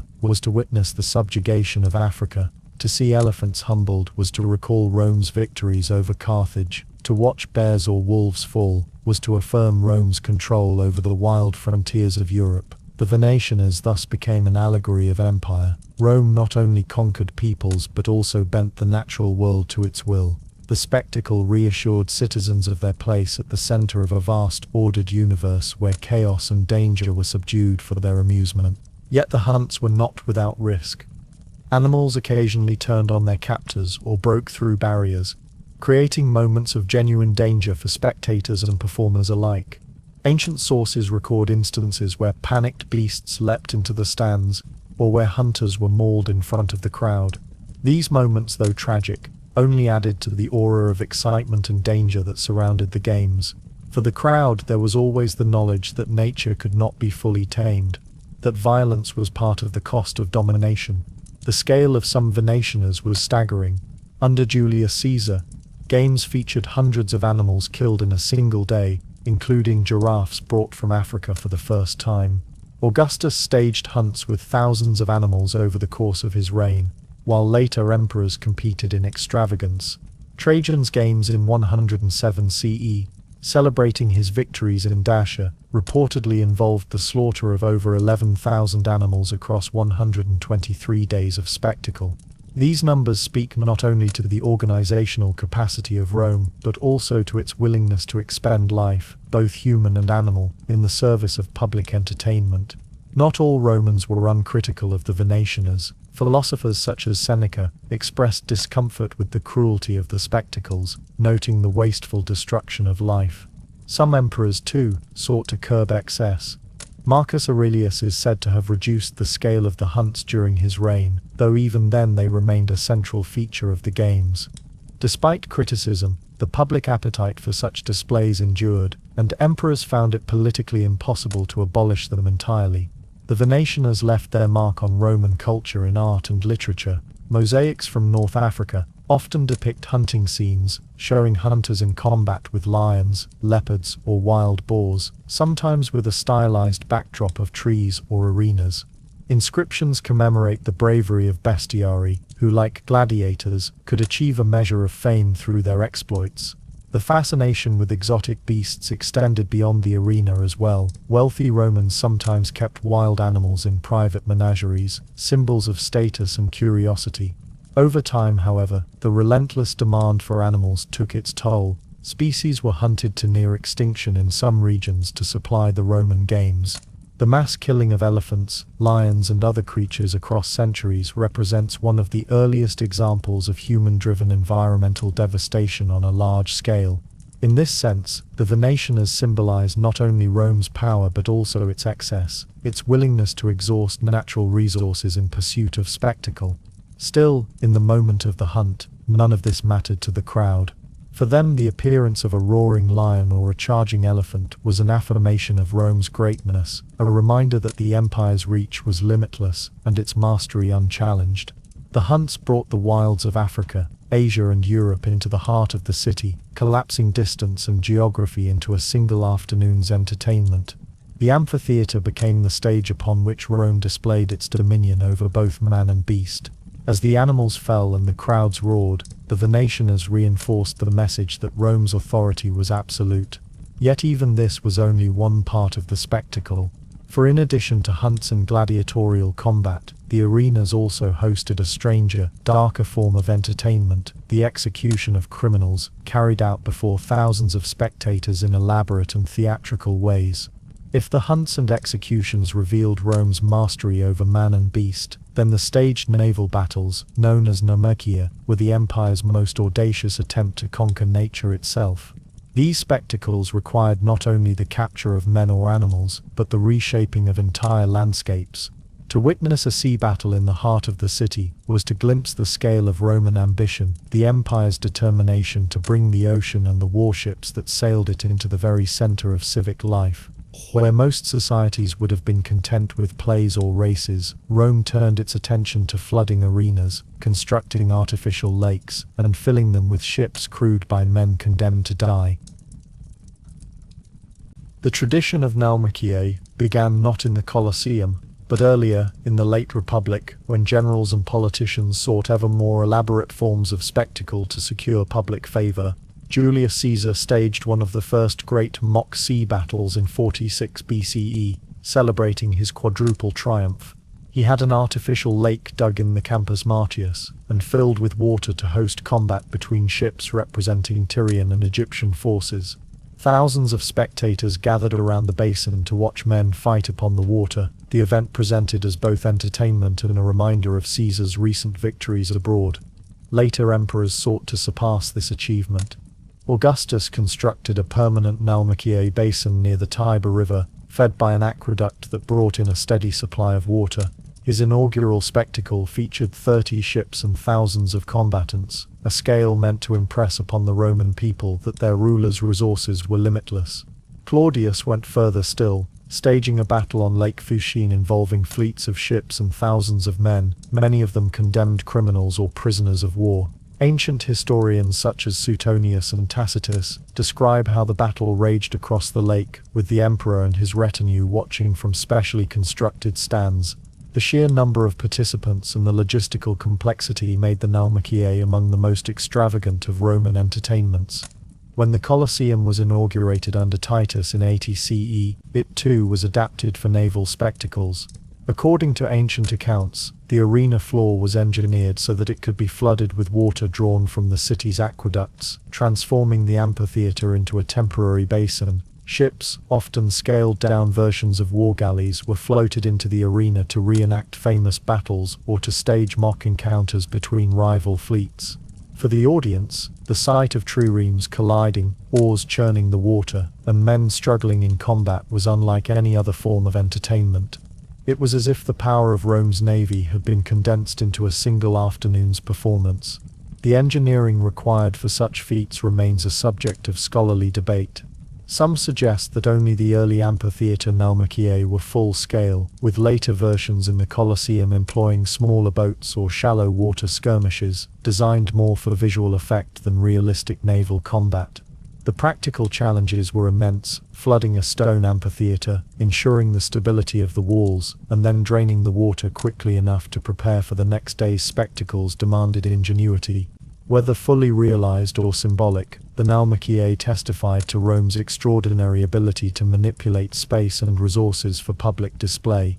As with gladiatorial games, the combatants in Naumachie were often condemned criminals, prisoners of war, or slaves, forced into service as rowers and fighters. Their fates were grim, for unlike professional gladiators, they had little training and no expectation of survival.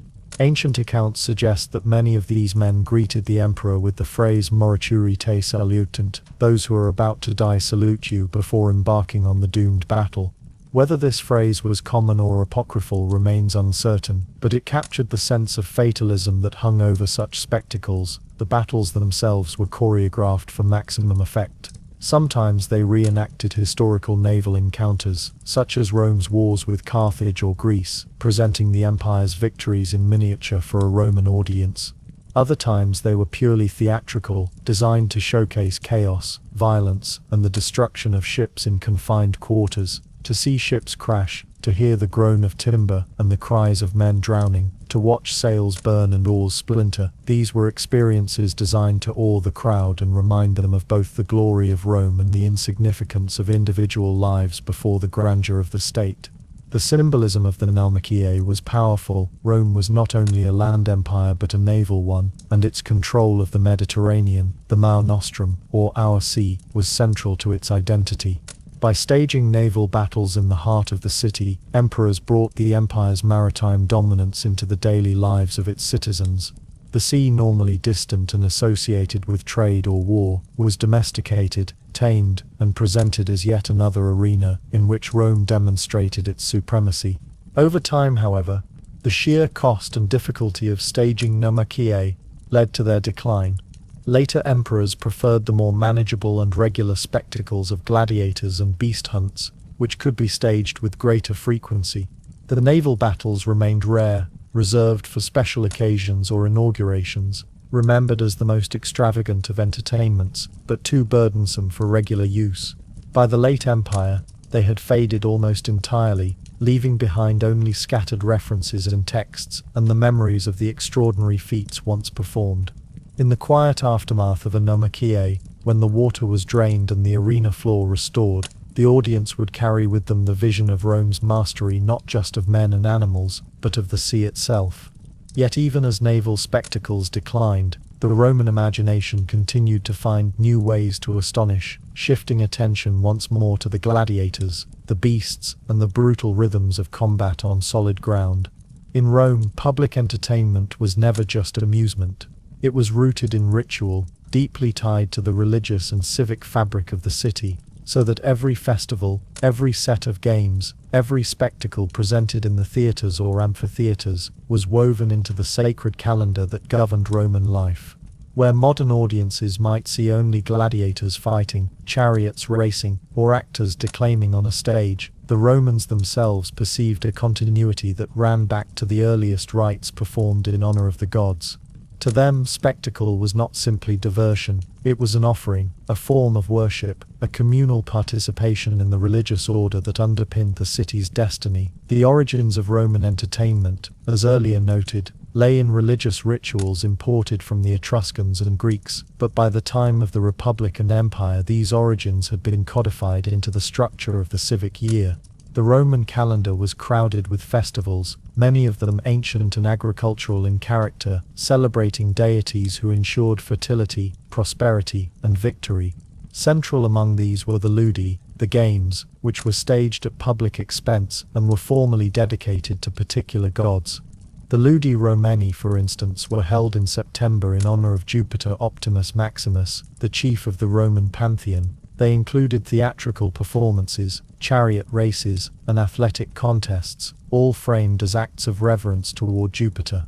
These games were not optional entertainments, but essential expressions of Rome's religiosity, binding the people to their gods and reaffirming the divine favor that legitimized the city's power. When the state held games for Jupiter, or for other deities such as Apollo or Ceres, it was fulfilling a sacred obligation. To cancel such games would have been unthinkable, a sign that the bonds between gods and people had been broken. Instead, the festivals grew in number and scale over time, such that by the late Republic and early Empire, there were over 100 days of public games and spectacles scattered throughout the year, each linked in some way to religious observance. The chariot races of the Circus Maximus, for example, were first held as part of the Consuelia, a festival in honor of Consus, a god associated with the grain harvest. Later they became regular features of the Ludi Romani and other festivals. The races were therefore more than a thrilling display of speed and danger. They were rituals of continuity, reenactments of offerings first made to the gods in the city's earliest days. The roar of the crowds and the fierce rivalries between racing factions did not cancel out the fact that the contests were embedded in divine celebration. Theatrical performances, too, were intimately connected to the sacred. Plays were often staged during the Ludi Apollinares, in honor of Apollo, or during the Ludi Megalenses for the goddess Cybele. The presence of priests, the use of sacred precincts as venues, and the official dedication of the performances all underscored their role as acts of religious devotion. In this sense, drama in Rome was never divorced from the divine. Even comedies that satirized daily life or tragedies drawn from Greek originals were situated in a framework of sacred duty. Gladiatorial combat, though perhaps the most brutal of entertainments, was also framed within religious obligation. Its origins lay in funerary rituals, where fights between armed men were staged to honor the spirits of the dead. As the practice evolved into the grand spectacles of the amphitheater, the connection to religion remained. Gladiatorial games were often staged as part of festivals, or to commemorate anniversaries tied to temples, cults, or the deified emperors. Sacrifice underpinned these displays.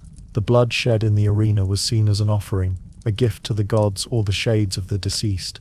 A ritual exchange binding the human and divine, animal hunts or venationers, carried a similar symbolic weight. To stage the killing of exotic beasts was not merely a test of Roman courage, but an act charged with religious meaning. In slaying lions, elephants or leopards, Romans affirmed that their gods had granted them dominion over the natural world. The animals themselves were often dedicated to deities before being killed, their deaths transformed into symbolic sacrifices enacted on a monumental scale before the gathered populace. The religious dimensions of entertainment were also reinforced by the presence of ritual elements within the events themselves. Games would begin with solemn processions, the pompa circenses before races, or ceremonial offerings before theatrical performances, in which priests, magistrates, and sacred images of the gods paraded through the venue. These processions reminded the audience that they were not merely spectators but participants in a collective act of worship. The boundaries between civic duty, religious observance, and entertainment blurred, creating a seamless unity that was at once festive and sacred. This fusion of religion and spectacle also served to reinforce the cosmic order Rome claimed for itself. To participate in the Ludi was to participate in the maintenance of harmony between gods and humans. Festivals tied to the agricultural cycle reaffirmed the fertility of the land. Games celebrating military victories gave thanks to Mars and Jupiter for Rome's success. Spectacles staged in honor of imperial anniversaries underscored the semi-divine status of the emperors themselves. The calendar of games was thus not random but carefully structured, ensuring that nearly every month the people were reminded of their place within a sacred narrative of divine favor and human triumph. By the time of the Empire, emperors took this religious dimension and integrated it into the cult of their own power. The deification of Julius Caesar after his assassination, and the subsequent divine honors accorded to Augustus, meant that games could now be staged in honor of the emperor's genius or divine spirit.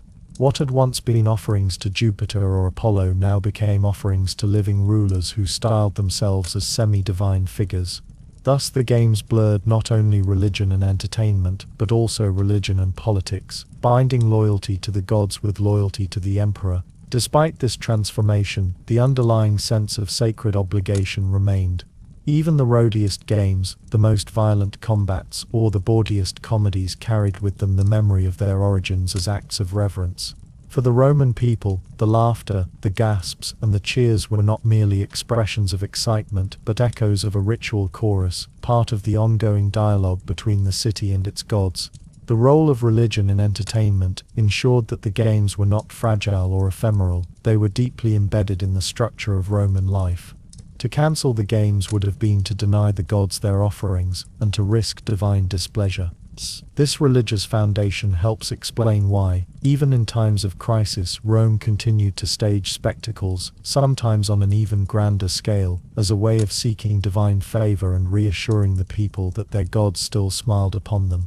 And so, as the religious roots of entertainment continued to shape both the theater and the arena, the games remained not only sacred offerings but also tools in the hands of emperors and politicians. Religion and politics intertwined seamlessly, and to understand the power of spectacle fully, one must also recognize how it became one of the most potent instruments of propaganda in the Roman world. In the Roman world, entertainment was never merely a pastime. It was a system, a mechanism by which the ruling elite, and later the emperors, could reinforce their authority and secure the loyalty of a vast and often restless population. The phrase panem et circenses, bread and circuses, coined by the poet Juvenal in the late 1st or early 2nd century CE, has become the shorthand for this relationship. It captures the idea that as long as the people were fed and entertained, they would not rebel, and that their political engagement could be dulled by spectacle. Yet this was not a cynical invention of the imperial age alone, but the culmination of a long tradition, in which public games were deeply bound to Rome's political life. In the Republic, magistrates seeking office regularly sponsored games as a way of winning popularity. The costs of staging spectacles were immense. Chariot races, theatrical performances, or gladiatorial combats required large sums to pay for performers, animals, and facilities. To fund such displays was a mark of wealth and ambition, and it was understood that the sponsor sought not only to honor the gods, but also to display his generosity to the Roman people. The crowd in turn expressed gratitude in the currency of politics, votes, and public support. The games became a visible demonstration of the patron-client relationship writ large, with politicians acting as patrons to the entire city. This competitive spending grew more extravagant as political rivalries intensified. Julius Caesar, during his rise to power, famously staged spectacular games that included not only gladiatorial combats, but also mock naval battles, processions, and feasts. He even went so far as to distribute free food along with the entertainments, ensuring that his generosity was remembered long after the games had ended. Pompey, his rival, likewise poured resources into monumental building projects such as the Theatre of Pompey, which hosted performances that were framed as gifts to the Roman populace. These gestures were never disinterested. They were investments in prestige, designed to secure loyalty in a political climate where mass support was a valuable weapon. With the transition to empire, the use of games as political tools expanded further. Emperors inherited the responsibility of providing regular and lavish spectacles, and they recognized the immense value of these events in shaping public opinion. Augustus, Rome's first emperor, carefully positioned himself as a benefactor who restored traditional festivals and games after years of civil war. By reviving sacred traditions and funding entertainments, he presented himself not as a tyrant, but as the guardian of Rome's religious and cultural continuity. The games became a visible manifestation of his care for the people, even as they masked the loss of the Republic's political freedoms. The Circus Maximus, seating more than 150,000 spectators, became one of the most important stages for this political theater. Chariot races, often tied to religious festivals, provided emperors with the opportunity to display their generosity and to appear before the people in moments of mass celebration. The emperor's presence in the imperial box, presiding over the races, was itself a statement. He was the guarantor of order, the arbiter of the games, and the living symbol of Rome's unity. The cheers of the crowd were not simply about the races, but about the bond between ruler and ruled, negotiated through spectacle. The Colosseum offered another, even more dramatic venue for political display. Built by the Flavian dynasty, it was funded in part by the spoils of conquest, particularly the sack of Jerusalem in 70 CE. By dedicating such a massive amphitheater to the people of Rome, Vespasian and Titus positioned themselves as generous rulers who restored dignity to the populace after the excesses of Nero. The spectacles held there, Gladiatorial combats, beast hunts, staged naval battles were not only thrilling entertainments, but also political statements of Rome's power, its control over nature, and its emperor's generosity in sharing such marvels with the people. The sheer scale of the Colosseum's capacity, seating tens of thousands, reinforced the image of the emperor as master of ceremonies for the entire Roman world. The provision of free grain, coupled with entertainments, strengthened this system of exchange. By the 1st century CE, Rome's population depended on the state for regular grain distributions, a practice institutionalized under Augustus. These distributions, combined with the regular calendar of games, ensured that the urban masses, who might otherwise have been a source of unrest, remained fed and occupied. It was this dual provision that Juvenal criticized as reducing the people's concerns to panem et circenses, yet the emperors were acutely aware of its effectiveness. Political uses of games extended beyond domestic control to imperial propaganda. Victories in war were celebrated with spectacles, often featuring captives forced to fight in the arena or exotic animals brought back from conquered territories. These displays made Rome's military triumphs tangible, allowing citizens to witness the spoils of empire firsthand. When Trajan staged games after his conquest of Dacia in the early 2nd century CE, ancient sources claim that thousands of gladiators and animals were exhibited in festivals lasting months. Such spectacles made conquest a shared experience, binding the people to the empire's expansion. The games also provided a mechanism for emperors to gauge public opinion. The Roman crowd was vocal, and it was not uncommon for chants or protests to be directed at the emperor during spectacles. Requests for tax relief, grievances about corruption, or expressions of loyalty could all be shouted from the stands of the Circus Maximus or the Colosseum. In this way, the games functioned as a political forum, a barometer of popular sentiment, where emperors could be cheered or jeered depending on their policies. Maintaining favor with the crowd was therefore essential, and rulers who ignored or alienated the people during games risked public humiliation. Even the seating arrangements within venues reflected and reinforced political hierarchy. Senators and equestrians were given prime positions, close to the action, while ordinary citizens filled the higher tiers. The emperor's own box was prominently placed, a visual reminder of his supremacy. The spectacle thus staged not only performances in the arena, but also a theatre of social order, with the divisions of Roman society laid out for all to see. Yet this political use of games was not without its costs. The enormous expense of funding entertainments placed heavy burdens on the imperial treasury. Critics such as Seneca and Cicero lamented the moral degradation they believed accompanied the games, seeing them as distractions from civic duty or philosophical reflection. And yet, despite these criticisms, the popularity of the spectacles ensured their continuation. No emperor could afford to ignore the crowd's demand for entertainment, for to do so would risk losing the loyalty that bread and circuses so effectively purchased. Thus, the political uses of games in Rome were profound. They provided stability, legitimacy, and a stage on which the emperor could perform his role as benefactor and protector. They also revealed the delicate balance between ruler and ruled, a balance maintained not by force alone but by the careful distribution of pleasure and sustenance.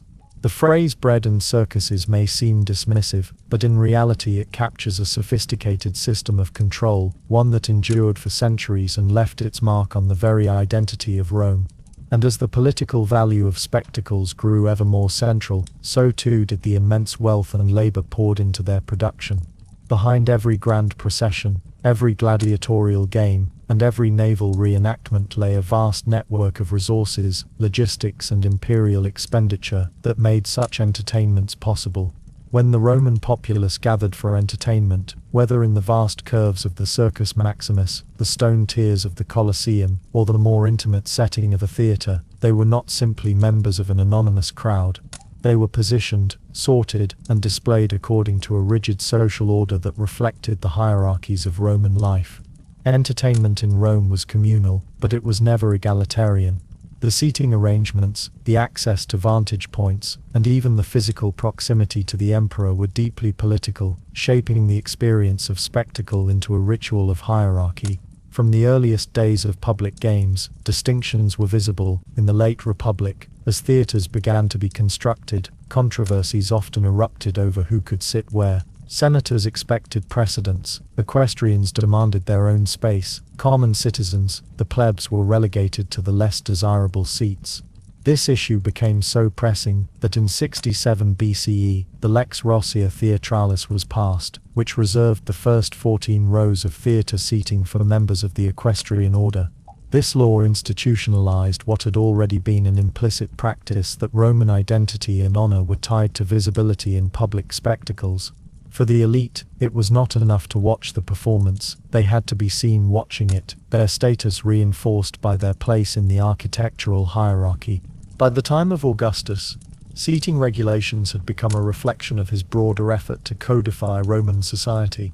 Senators, equestrians, plebeians, freedmen, and even slaves were arranged in a strict order, their positions in the theatre and amphitheatre carefully mapped out according to rank.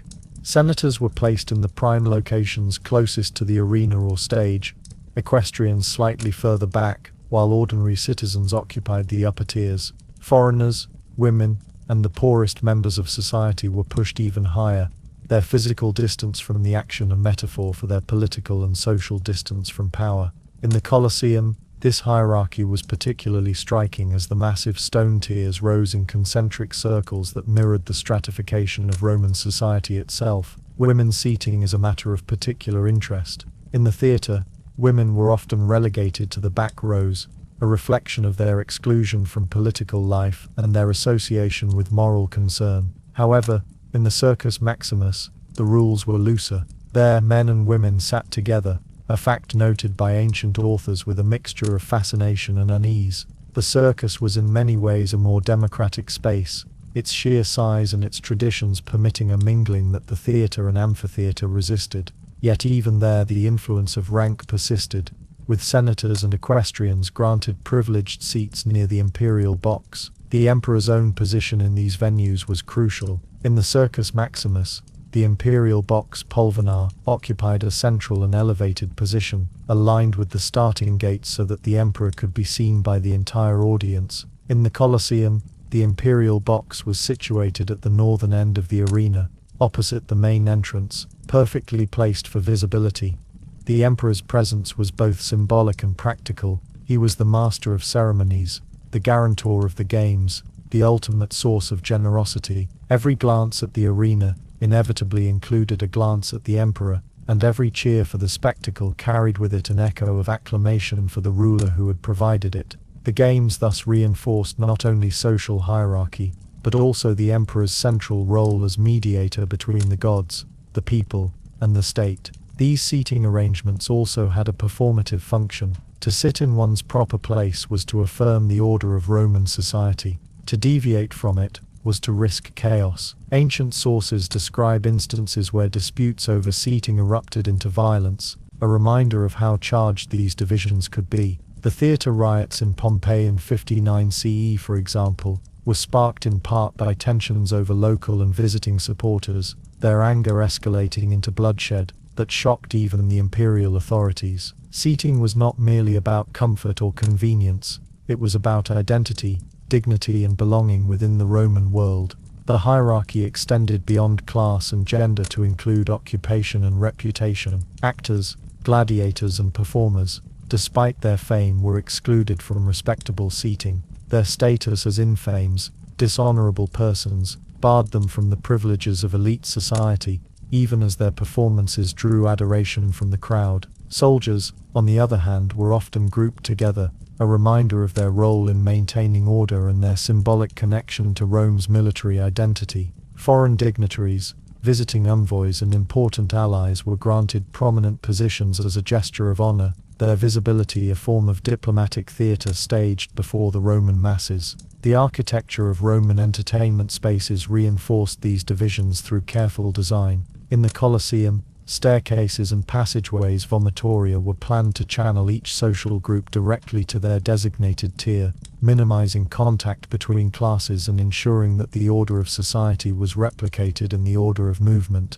The Circus Maximus, though older and less controlled, still reflected this structure, with special boxes for officials and elites, while the vast majority of citizens found themselves packed into the central tiers. Even temporary wooden theatres, used before the age of monumental stone, often included separated seating to ensure that elite spectators could be distinguished from the common crowd. This stratification was not accidental, but deeply symbolic. Roman society valued dignitas, the visible honor attached to rank and office. To sit in the wrong place was to blur the lines of dignity, to threaten the carefully cultivated balance of status. Spectacles, therefore, were not only moments of communal pleasure, but also rituals of order, in which everyone was reminded of their place in the hierarchy. The games taught lessons as well as entertained, lessons about power, about privilege, and about the unchanging structure of Roman life. At the same time, the very act of gathering tens of thousands of people together carried a paradoxical sense of unity. The divisions were clear, but the shared experience of spectacle created a collective memory. The roar of the crowd, the gasps at a gladiator's victory, the cheers for a charioteer, these belonged to all, from senator to plebeian, though experienced from different vantage points. The social order was maintained, but the communal energy bound Rome's diverse population into a single audience. The seating arrangements of Rome's theatres and arenas thus tell a story that goes beyond architecture. They reveal a society obsessed with hierarchy, yet dependent on shared rituals of entertainment. They show how power was displayed not only in the arena, but also in the very organization of the audience. And they remind us that for the Romans, to be seen in one's proper place was as important as the spectacle itself. As time passed, these patterns would evolve, but never disappear. Even as emperors expanded access to games, providing ever more frequent and lavish spectacles, the logic of hierarchy persisted.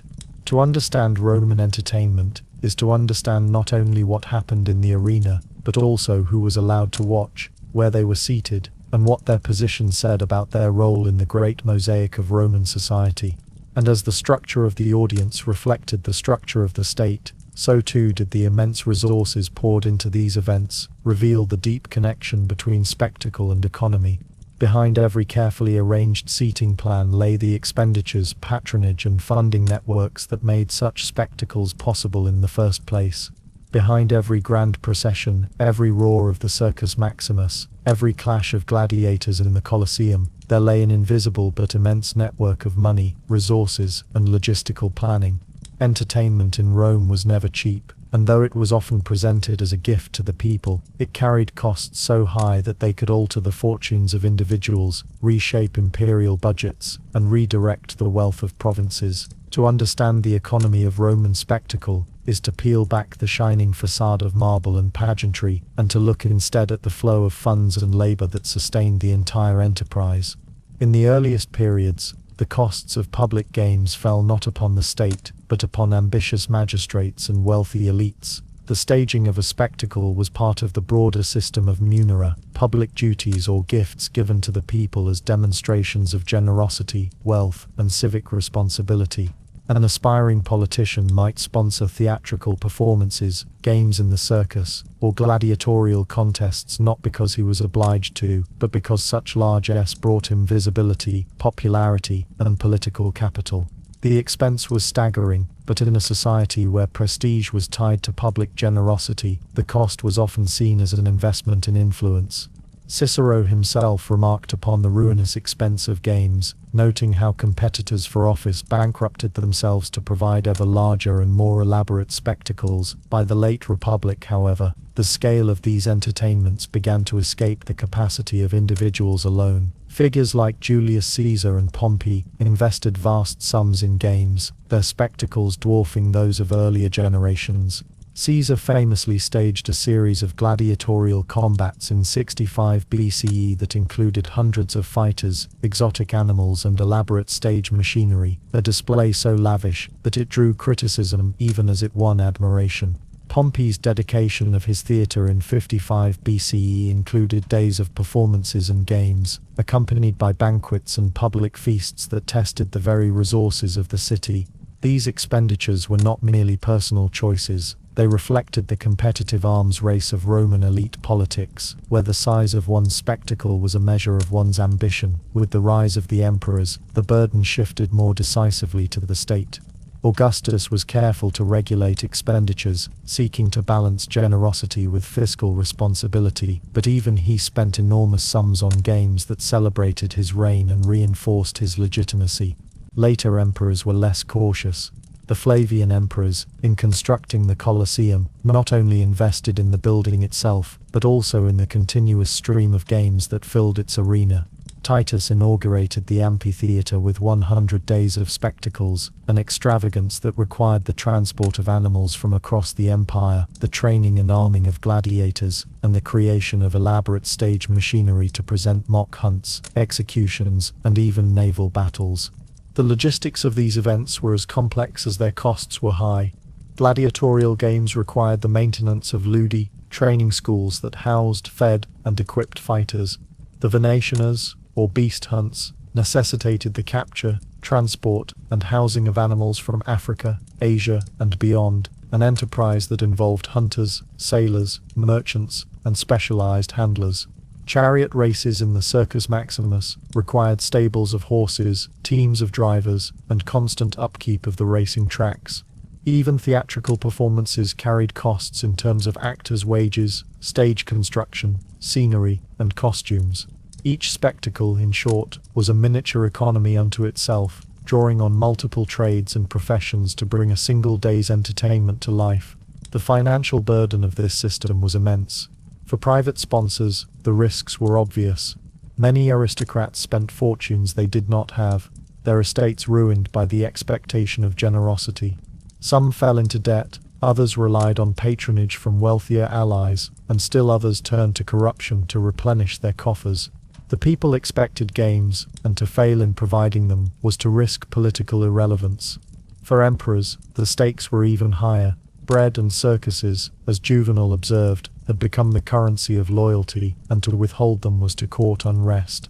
Emperors who cut back on games, either from fiscal caution or personal disinterest, were often remembered with disdain, while those who spent freely, like Trajan or Marcus Aurelius, secured a reputation for generosity, even when the empire itself faced financial strain. The costs were not limited to money alone. The human toll of games was considerable. Gladiators required constant recruitment, often from slaves, prisoners of war, or condemned criminals, all of whom represented a loss of labor in other sectors. Exotic animals, prized for their novelty, were hunted in such numbers that some species were driven to local extinction in parts of North Africa and the Near East. The demand for ever more elaborate spectacles strained natural resources as well as human ones, turning entertainment into a force that reshaped environments and economies far beyond Rome's borders. Funding sources varied. While emperors increasingly financed games from the imperial treasury, local elites were still expected to contribute to municipal spectacles, particularly in provincial cities. These expenditures formed part of the broader culture of euergetism, the tradition of wealthy citizens providing public benefits to their communities. In cities from Gaul to Asia Minor, amphitheaters were built, festivals staged, and games funded by benefactors who sought prestige in return. The imperial system thus ensured that the costs of entertainment were widely distributed, though never evenly borne. The logistics of paying for games often blurred the lines between personal wealth and state resources. Emperors drew from taxes, provincial revenues, and the spoils of conquest to fund spectacles. Victories in war were often followed by celebratory games, the costs justified as part of the triumphal display of power. The Dacian Wars under Trajan, for example, not only filled the imperial coffers but also supplied funds for games and building projects that advertised Rome's glory. Yet in quieter times the same games became drains on the treasury, consuming funds that might otherwise have gone to infrastructure, military upkeep, or social programs. This tension between spectacle and sustainability was never fully resolved. Emperors knew that lavish games bought loyalty, but they also knew that unchecked spending could imperil the state. Some tried to innovate, staging cheaper forms of entertainment, or limiting the frequency of games, while others embraced extravagance as a political necessity. Caligula and Nero, remembered for their excesses, poured immense sums into performances, blurring the line between entertainment and personal indulgence. Others, like Domitian, spent heavily on the circus, recognizing the unmatched popularity of chariot racing as a means of winning the people's favor. The long-term economic effects of these expenditures are difficult to quantify, but their cultural impact is undeniable. The economy of spectacle bound Rome together, linking provinces to the capital through flows of resources, animals, and people. It created professions and industries dedicated entirely to entertainment, from gladiator trainers to animal traders. It shaped the rhythms of the calendar, as festivals and games punctuated the year with costly but unifying moments of communal leisure. And it demonstrated, above all, that in Rome, power was measured not only in laws and armies, but also in the ability to fund a spectacle grand enough to dazzle the world's largest city. Yet, even as these vast sums were poured into games, the order and discipline of Roman society demanded that they serve a purpose beyond amusement. The spectacle was never just an expense. It was a statement, an act of politics, a performance of power. And as the economic strain deepened, the burden of sustaining these spectacles would reveal their close connection not only to politics but also to culture, morality, and the shifting tastes of the Roman world. As the Roman Empire expanded beyond the Italian peninsula and drew distant lands into its orbit, the world of entertainment followed the legions, spreading the architectural forms, the cultural practices, and the rhythms of games into territories as diverse as the windswept provinces of Britannia, the sun-baked coasts of North Africa, the cities of Gaul, and the frontier towns along the Danube and the Rhine. The economy of spectacle, which had weighed so heavily on Rome itself, was mirrored in the provinces, where local elites and communities took up the tradition of building arenas, theatres, and circuses as markers of both Romanization and civic pride. Yet in these distant settings, the spectacles often acquired new flavors, reflecting the intersection between Roman models and local traditions. The construction of arenas across the empire followed a familiar pattern. Inspired by the Colosseum and other great amphitheaters in Italy, provincial cities sought to emulate these monuments as a statement of their importance. Amphitheaters rose in places as far-flung as Londinium, London, Lutetia,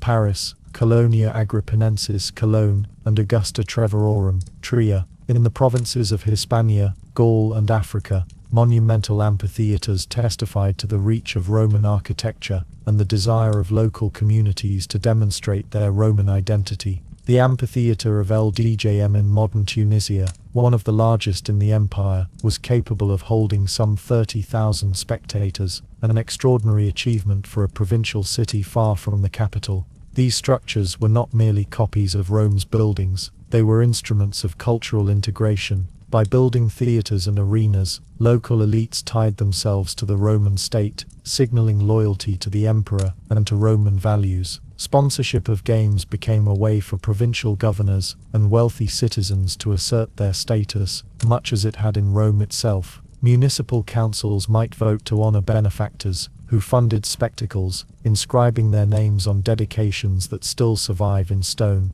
The games in this sense became not only entertainment, but also vehicles of civic identity, tools for knitting together the empire's diverse populations through shared rituals of spectacle. Theaters too spread widely across the provinces, carrying with them the forms of Roman drama, comedy, and performance. In Gaul, Spain, and North Africa, stone theaters rose in major cities, offering stages for plays, declamations, and musical performances. Yet the content of these performances was not always a straightforward import from Italy. In many places, local traditions of performance blended with Roman models, producing hybrid entertainments that reflected the cultural mosaic of the empire. In the eastern provinces, where Greek culture already had deep roots, Roman theaters often hosted plays in Greek, and the legacy of Hellenistic drama continued to shape performances long after Rome had imposed its political authority. Chariot racing, while most famously associated with the Circus Maximus, also found expression in the provinces. Hippodromes and circuses were constructed in cities such as Carthage, Caesarea Maritima, and Antioch. These were not always on the scale of Rome's Grand Circus, but they offered the same blend of speed, danger, and factional rivalry that captivated Roman audiences. The races, often staged as part of religious festivals or imperial celebrations, provided a unifying form of entertainment that crossed social boundaries, just as they did in the capital. The spread of these entertainments was not without adaptation. In Britannia, amphitheatres such as those at Chester, Carlion, and Silchester were smaller and more rudimentary than their Mediterranean counterparts, reflecting both the limited resources of provincial towns and the relative novelty of Roman entertainment in the far north. Excavations at these sites suggest that gladiatorial combats and animal hunts were staged, though on a smaller scale, with local audiences gathering in wooden stands or modest stone enclosures. In the African provinces, by contrast, the abundance of exotic animals allowed for particularly elaborate venationas, with lions, leopards and elephants brought into arenas for the astonishment of crowds.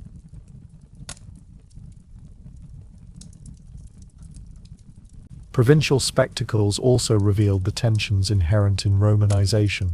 For some, the games were an opportunity to embrace Roman identity, a way of participating in the empire's cultural life. For others, they represented an imposition, a foreign practice introduced by conquerors. In Judea, for instance, Roman games often met with hostility from local populations, whose religious traditions clashed with the violence and pagan associations of the spectacles. In Gaul, inscriptions and remains suggest that while Roman entertainments became popular, elements of local ritual and performance sometimes found their way into the festivities, producing a uniquely provincial blend. Economically, provincial spectacles replicated the burdens seen in Rome. Local elites bore the costs of funding games, often bankrupting themselves in the process, but gaining honor and political advantage in return. The demand for animals, performers and gladiators created trade networks that linked distant regions. Gladiators might be trained in Capua or Rome, and then transported to fight in provincial arenas. Animals captured in Africa or the Near East might be shipped to Spain or Gaul. The empire thus became a web of exchanges centered on the logistics of spectacle, with provincial cities acting as both consumers and contributors to the culture of entertainment. The presence of arenas and theatres in the provinces also carried symbolic weight. They were physical markers of Roman power, monuments that reshaped cityscapes and signaled the authority of the emperor. A theatre or amphitheatre might dominate the forum, or rise prominently on a hillside, its massive stonework visible for miles around. These buildings became enduring reminders of Rome's reach, tangible evidence that even distant communities were drawn into the orbit of the empire's cultural life.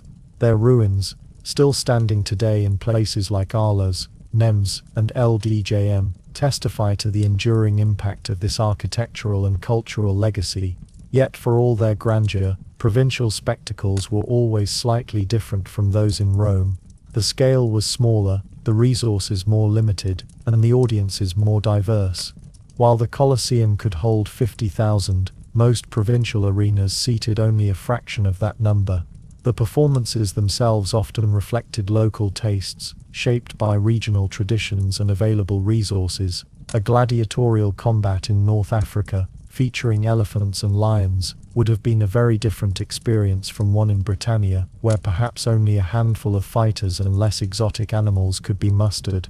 In this way, the empire's entertainments were both standardized and varied, standardized in their forms and rituals, varied in their local expression. As the empire matured, the spread of Roman entertainment became one of its defining cultural features. From Britain to Mesopotamia, from the Rhine frontier to the sands of Africa, arenas and theatres provided a shared vocabulary of spectacle, a common experience that united diverse peoples under the shadow of Rome. To sit in a provincial amphitheatre was to participate in a ritual that linked one city to the capital, to acknowledge both the power and the culture of the empire. The games, wherever they were held, were not merely diversions. They were instruments of integration, binding the provinces into the Roman world through the universal language of spectacle. And yet, just as in Rome itself, the spread of these entertainments provoked questions about morality, excess, and the very character of the people who embraced them. The grandeur of provincial arenas stood in contrast to the criticisms voiced by philosophers, moralists and statesmen, who saw in the games not unity but decline. To these critics, the spread of entertainment was not a triumph of Roman culture, but a symptom of its corruption, a concern that would grow sharper as the centuries wore on. While the arenas, theatres and circuses of Rome and its provinces stood as monumental statements of architecture and imperial power, the life that animated them was not confined to the spectacles themselves, but extended outward into the streets and markets that clustered around them. To the average Roman citizen, whether in the capital or in a provincial town, the games were not only moments of entertainment but also occasions of social gathering, commerce and everyday interaction. The world of the spectacles stretched far beyond the seats of the amphitheatre, becoming a living ecosystem of vendors, tradesmen, performers, gamblers and spectators, all woven into the fabric of Roman daily life. On the mornings of great spectacles, particularly in Rome itself, the neighborhoods around the Circus Maximus or the Colosseum would come alive with activity long before the shows began. Crowds streamed through narrow streets, families, slaves, freedmen, and citizens hurrying to secure seats or positions in the stands. The approach to an arena resembled a festival market, buzzing with traders who had set up temporary stalls or rolled carts to sell food, drink, and trinkets. Archaeological evidence combined with literary accounts suggests that vendors hawked an array of simple meals and snacks, the Roman equivalent of modern street food. Bread, olives, sausages, cheese and fruit were among the staples offered, easy to carry into the venue and eat while seated. In some cases, sweet pastries flavored with honey or poppy seeds might be sold, along with nuts or dried figs that could be eaten slowly as the games unfolded.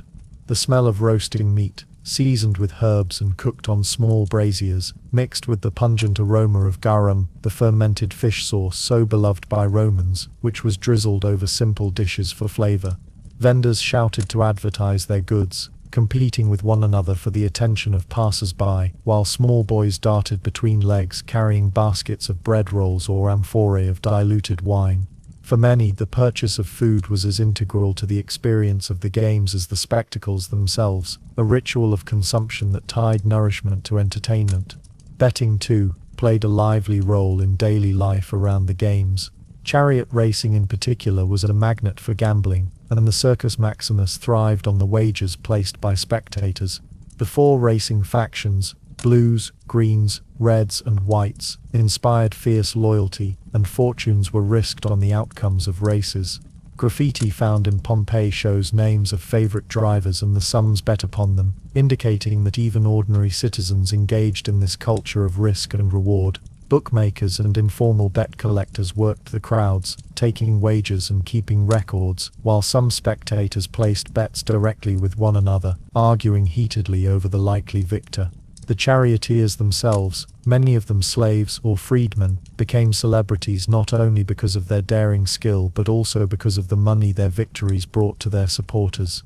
The activity around amphitheatres also included a lively trade in souvenirs and charms. Vendors sold small figurines of gladiators, tokens bearing the symbols of popular factions or amulets thought to bring luck in betting or protection against misfortune.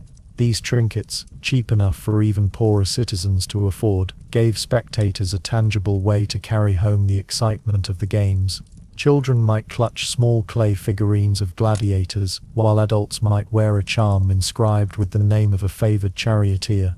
In this way, the commerce around the games reinforced the emotional investment of audiences, making their participation extend beyond the walls of the arena. Theatres, though associated more with drama and comedy than with blood sport, generated their own bustling economies. The days of performances saw streets fill with sellers of refreshments and small luxuries, while others offered cushions to rent for those who wished for comfort on the hard stone seats. Wealthier attendees might bring slaves to carry food and parasols, while poorer citizens bought what they could from hawkers before entering. Inscriptions suggest that even in theatres, side trades of betting sometimes occurred, wagers placed on the reception of a play or the skill of an actor. The sense of the theatre as both cultural and social space was underscored by the constant hum of commerce that surrounded it. Outside the grand buildings, taverns and inns thrived on days of games. Crowds who had traveled from rural areas to attend spectacles needed food, drink, and lodging, and local businesses profited accordingly. These establishments became meeting points before and after events, where men argued over the merits of performers, debated outcomes, and recounted the most thrilling moments. Drunkenness was not unknown, and Roman writers sometimes complained of the roadiness of taverns filled with fans celebrating victories or lamenting losses. In this sense, the games spilled into the wider social world, shaping the rhythms of urban life. For artisans and tradesmen, the games were also a source of livelihood. Costumes for actors, armor for gladiators, equipment for chariot racing, and even the cages and chains for wild animals were manufactured and maintained by skilled workers. Blacksmiths, leather workers, tailors, and carpenters all found employment in the industries that surrounded spectacle. Their workshops, often located near the major entertainment districts, echoed with the sounds of hammering, sawing, and sewing as they prepared the material culture of performance. Even undertakers, grim though their task was, profited from the regular deaths in gladiatorial games, tasked with the removal and burial of the slain. For the ordinary spectator, however, the bustle around the games was experienced less as economic structure and more as atmosphere. The anticipation of approaching the amphitheater, the press of the crowd, the cries of vendors, the smells of cooking, the glint of trinkets laid out on stalls, all combined to heighten the sense of occasion. Entering the arena was not merely to watch an event, but to step into a carefully constructed world of noise, taste, smell, and sight. The games were total experiences, their grandeur reinforced by the small rituals of purchase and exchange that surrounded them. Even the exits at the close of the day were infused with this sense of daily life. Crowds spilled into the streets, hungry again after long hours, seeking food and drink. Vendors who had held back supplies now reappeared to sell hot meals to the departing masses. Arguments over bets were settled or reignited, while the victorious factions in races paraded with noise and song, accompanied by their jubilant supporters. Children carried home souvenirs, adults debated, and the hum of the city continued long into the evening. The games having shaped not only the spectacle itself, but the entire day around it. Across the empire, from Rome to the provinces, the daily life of the games was remarkably consistent. While the scale might differ, the atmosphere of anticipation, commerce, and social interaction remained central. In this way, the games were not isolated events, but integral parts of Roman urban life, shaping economies, structuring social habits, and giving citizens regular opportunities to gather, consume, and celebrate. They were festivals of everyday life, as much as they were spectacles of power, moments when the routines of commerce and pleasure converged to form the living heart of Roman entertainment. And yet, beneath the bustle and excitement, the presence of such widespread daily activity also revealed deeper truths about the empire. The games, with their endless cycle of vendors, betting, and souvenirs, represented a culture of consumption as much as of spectacle. They tied together the lives of the poor and the wealthy, the slave and the senator, in the shared experience of buying, selling, and watching. This daily life, seemingly mundane, was in fact the very pulse of Roman entertainment, the constant rhythm that made the extraordinary possible. For all the clamor of the crowds, the bustle of vendors, and the roar of approval that seemed to affirm the central place of entertainment in Roman life, there were also voices that regarded the entire institution of public spectacle with suspicion, distaste, or outright condemnation. Though the masses might delight in gladiatorial combat, the intricacies of dramatic performance, or the unpredictable outcomes of the chariot races, some within Roman society, philosophers, statesmen, and later religious leaders, recoiled from what they saw as moral corruption, wasted lives, and the indulgence of passions destructive to the soul. Their criticisms form an essential counterpoint to the narrative of Roman entertainment, for the empire was never entirely unified in its embrace of spectacle. Philosophical disapproval, often centered on the Stoic tradition, whose adherents argued that virtue lay in self-control, reason, and the cultivation of inner freedom from passion, to a Stoic like Seneca the Younger, who lived in the 1st century CE and observed the Roman world at its height. The arena was not a place of noble contest, but of degradation. both for those who fought and for those who watched. In one of his letters, Seneca recounts attending the midday shows at the arena, where executions of criminals were staged. He left in disgust, describing how the cruelty was presented as entertainment, and the audience clamored for yet more brutality. For Seneca, such spectacles corrupted the mind by normalizing cruelty, dulling compassion, and encouraging vice. To sit in the stands, swept up in the roar of the crowd, was to risk losing one's moral compass, for the games trained citizens not in virtue but in savagery. Cicero, though he died before the completion of the Colosseum, also gave voice to ambivalence about the games. While he appreciated their role in celebrating Rome's power and entertaining the people, he criticized the wastefulness of extravagant spectacles staged merely for political advantage. Cicero viewed such events as distractions that undermined the seriousness of civic life, replacing reasoned political engagement with the shallow gratifications of bread and circuses. For him, the theatre and arena could foster a kind of passivity in the people, an unthinking dependence on pleasures handed down by elites eager to secure their loyalty. Other philosophers, such as those influenced by Epicureanism, critiqued the psychological impact of games from a different perspective.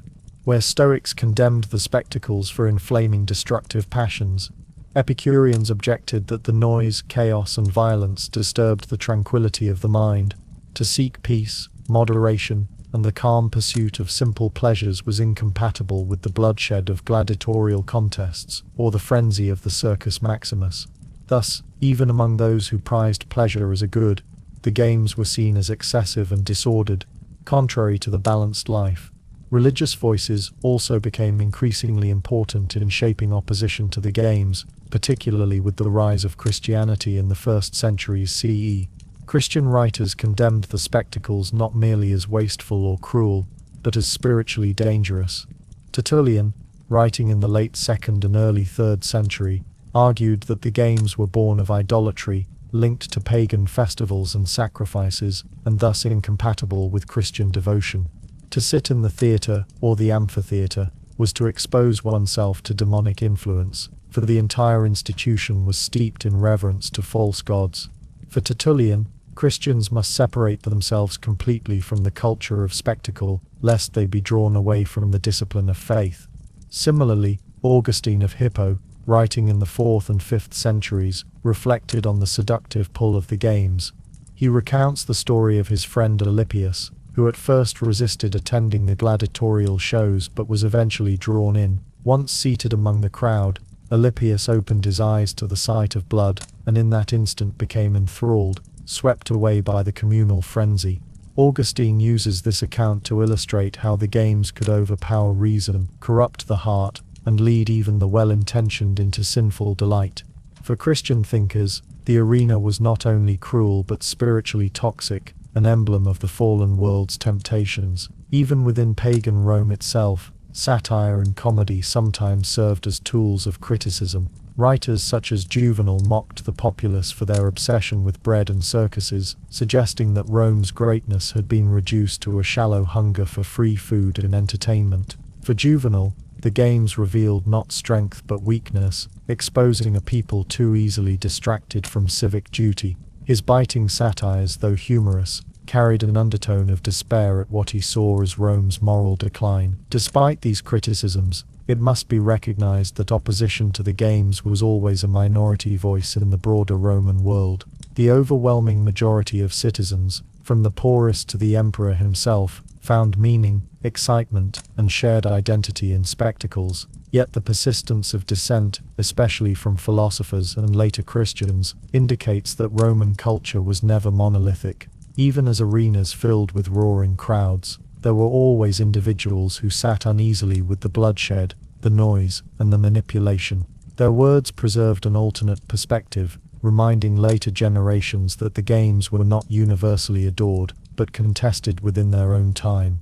This cultural criticism also laid the groundwork for the eventual transformation of Roman entertainment. As Christianity gained influence and imperial favor, the moral condemnation of the games helped to weaken their legitimacy. Over time, emperors who sought to align with Christian values curtailed or abolished certain forms of spectacle, particularly gladiatorial combat. The voices of disapproval, once marginal, grew to shape the future until the great amphitheaters fell silent. Yet, in the centuries when the games flourished, this tension between public approval and private criticism created a dynamic cultural conversation. To walk the streets of Rome on the day of a spectacle was to encounter not only the shouts of vendors and the thrill of gamblers, but also, somewhere in the crowd, a philosopher or a Christian quietly refusing to participate, or a satirist muttering about the folly of it all. The games in their grandeur provoked not only delight, but unease, ensuring that they remained at the center of Roman cultural debate.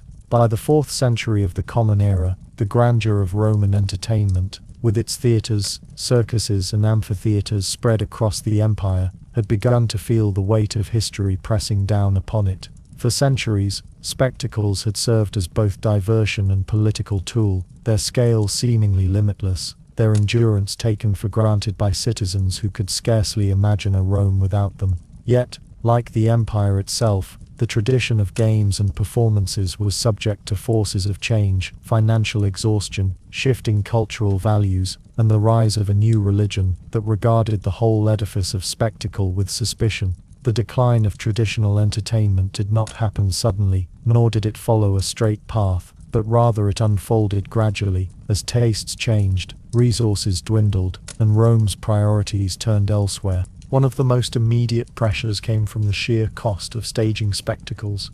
In the early and high empire, emperors and wealthy magistrates had vied with one another to outdo past events, sinking fortunes into games that included not only gladiatorial combat, but also beast hunts, mock naval battles, and grand theatrical productions.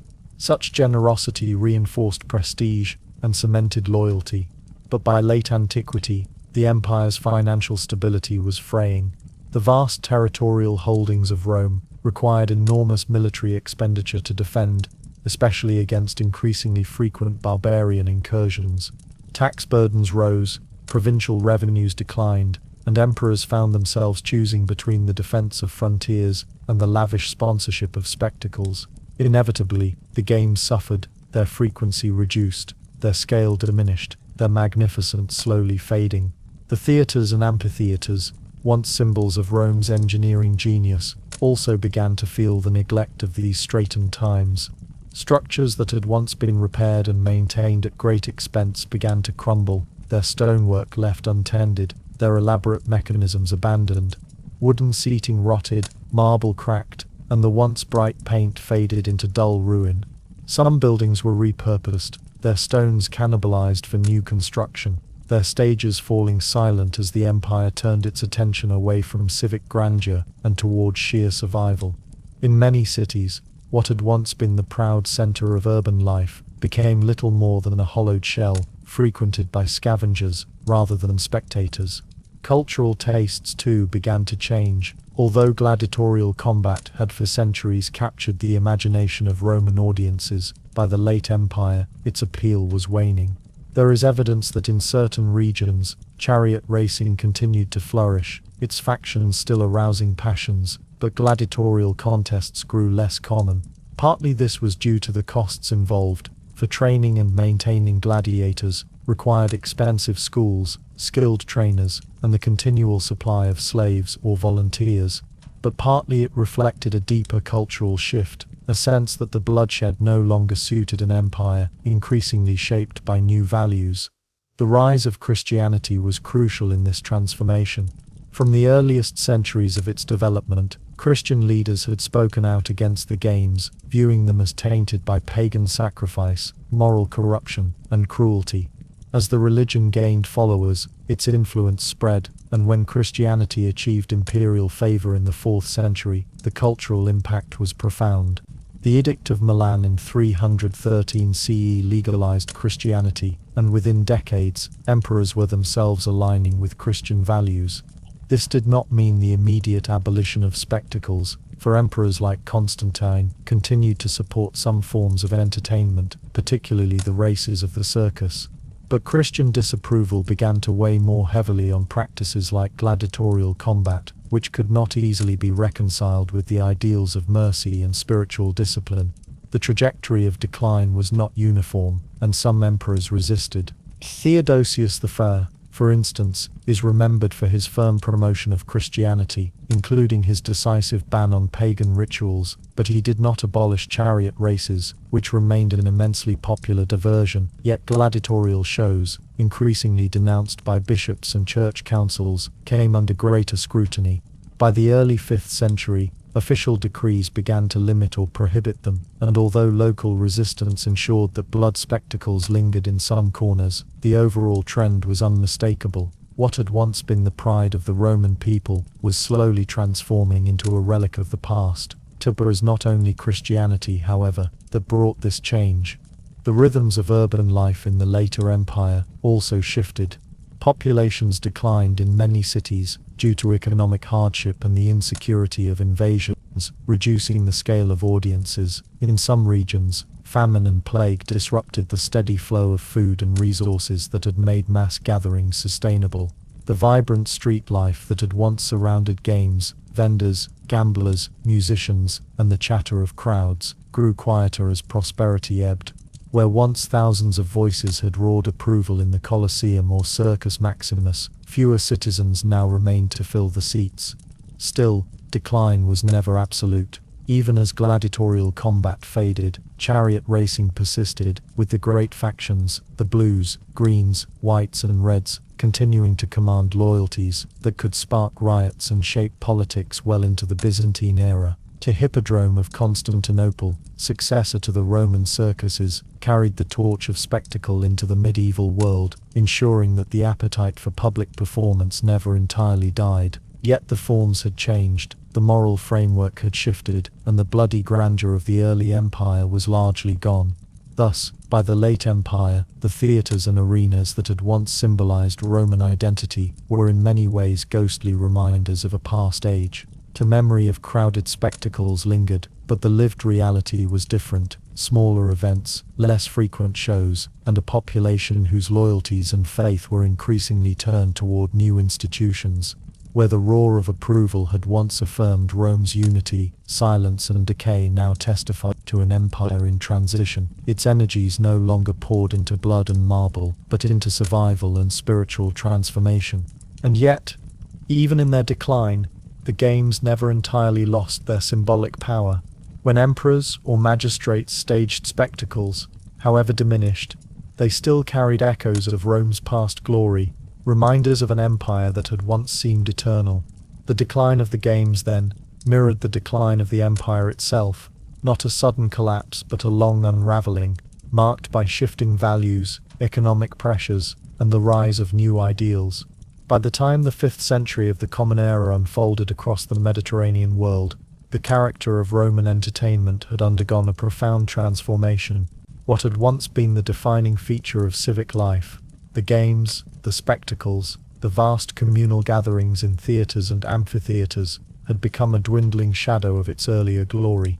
The roar of the Colosseum was quieter now, its tiers no longer overflowing with citizens, its corridors echoing with the memory of past triumphs rather than the certainty of future ones.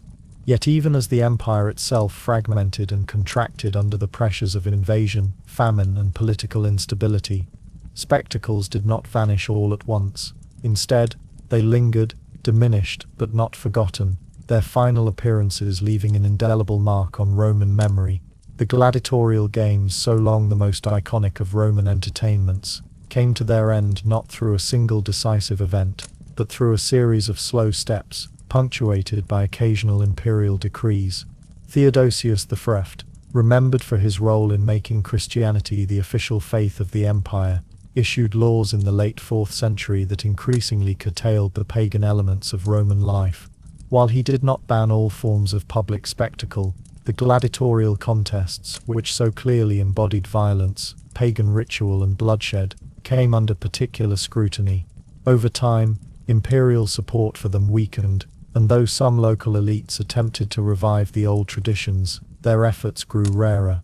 By the early 5th century, the decline was obvious. One of the most frequently cited markers of the end comes from a decree of Honorius, the Western Roman emperor, who in 399, and again in 404, issued bans against gladiatorial combat. The latter decree followed a celebrated story, the intervention of a Christian monk, traditionally identified as Telemachus, who attempted to stop a gladiatorial fight and was killed by the crowd, his death leading to imperial action against the games. Whether this account is wholly true, embellished or symbolic, it reflects the cultural mood of the time, the sense that a line had been crossed, and that spectacles once cherished were increasingly intolerable. After this point, gladiatorial shows grew exceedingly rare, and the tradition that had lasted for centuries effectively came to an end. Chariot racing, however, endured longer, testifying to the stubborn persistence of some forms of Roman entertainment. The Circus Maximus in Rome continued to host races into the later empire, and in the Eastern Roman Empire, centered in Constantinople, the hippodrome remained a central feature of public life for centuries more. The factions, blues, greens, whites and reds, continued to attract fierce devotion, even erupting into violence, as seen in the famous Nika riots of 532 CE. Thus, while the gladiatorial combats fell silent, the thrill of speed and the unity of the crowd remained, carrying forward one strand of Roman entertainment well into the medieval Byzantine world. The legacy of the last games was not only in the physical events themselves, but also in the ways they were remembered. For many Romans, the games had been a defining feature of civic identity, a rhythm of life that marked time with festivals, victories, and imperial generosity. To see them fade was to sense a profound cultural shift, yet memory ensured that they remained part of Rome's story.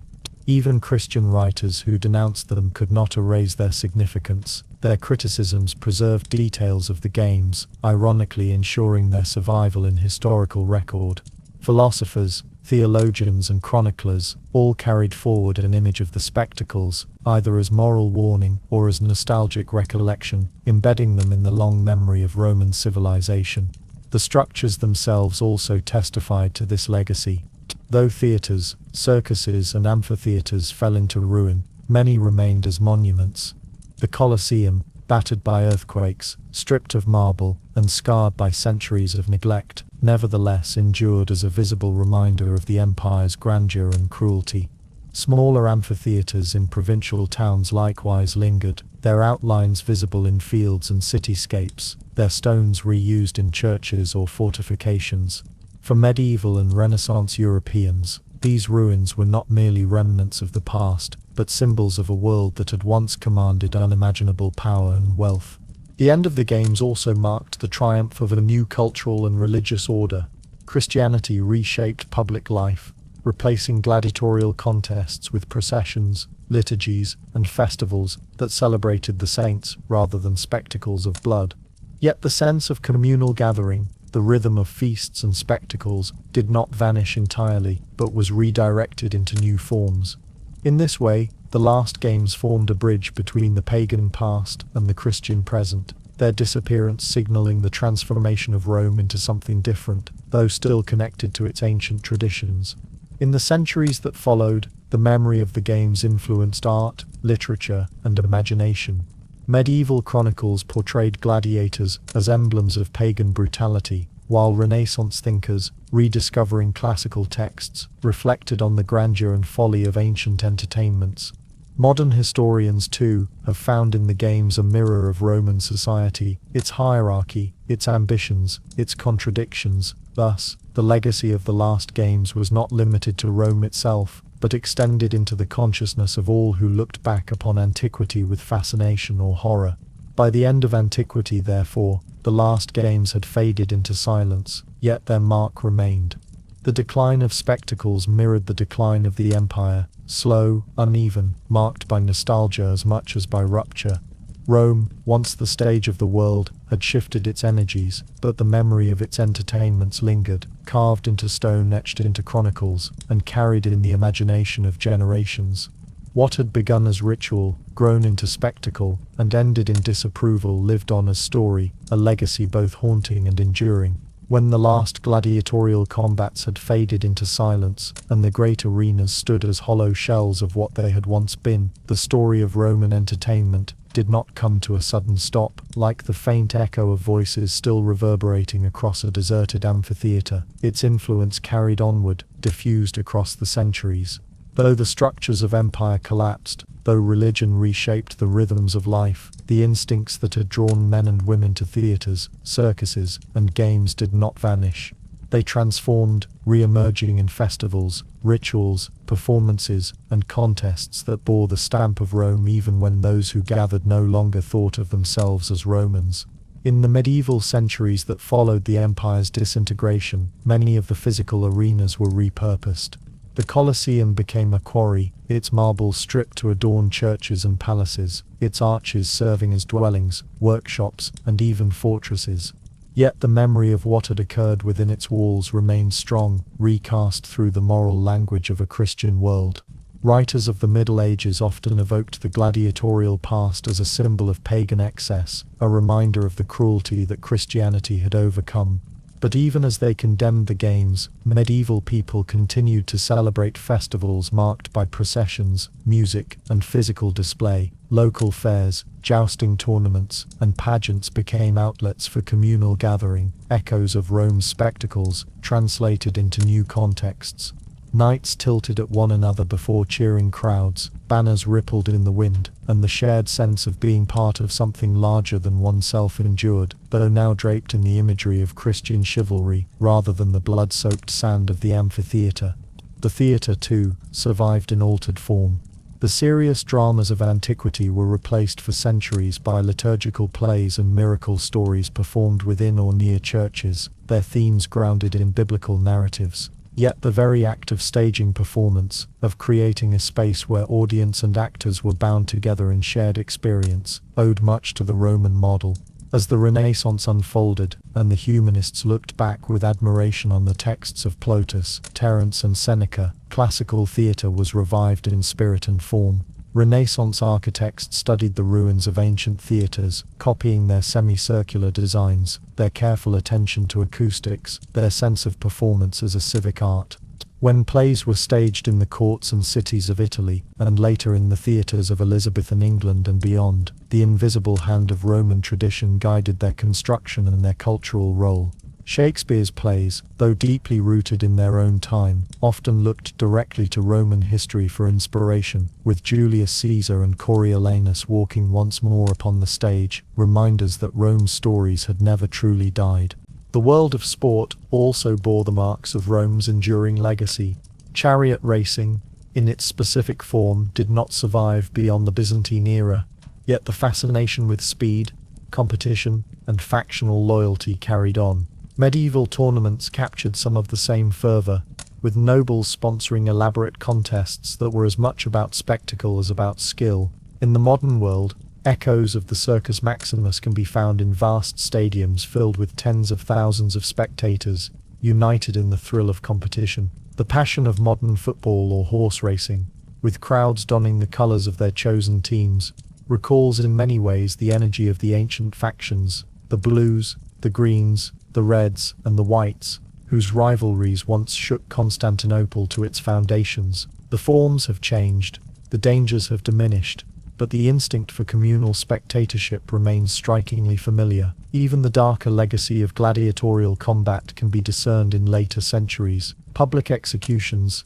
staged in front of large audiences, carried with them a theatrical quality, a sense of punishment transformed into performance. Though framed as justice, they retained something of the Roman appetite for blood and spectacle. In literature and imagination, the gladiator lived on as a figure both tragic and heroic, symbolizing resistance, endurance, and the uneasy intersection of cruelty and admiration. Romanticized in novels, operas, and eventually in cinema, the gladiator became not merely a relic of Rome but a timeless archetype. Films of the 20th and 21st centuries revived the roar of the arena for modern audiences, turning the ancient combat into entertainment once more, though safely detached from the violence of its origins. The Renaissance, particularly in Italy, offered another revival of Roman grandeur. The rediscovery of ancient texts, the study of ruins, and the desire to imitate Rome's magnificence inspired both architects and playwrights.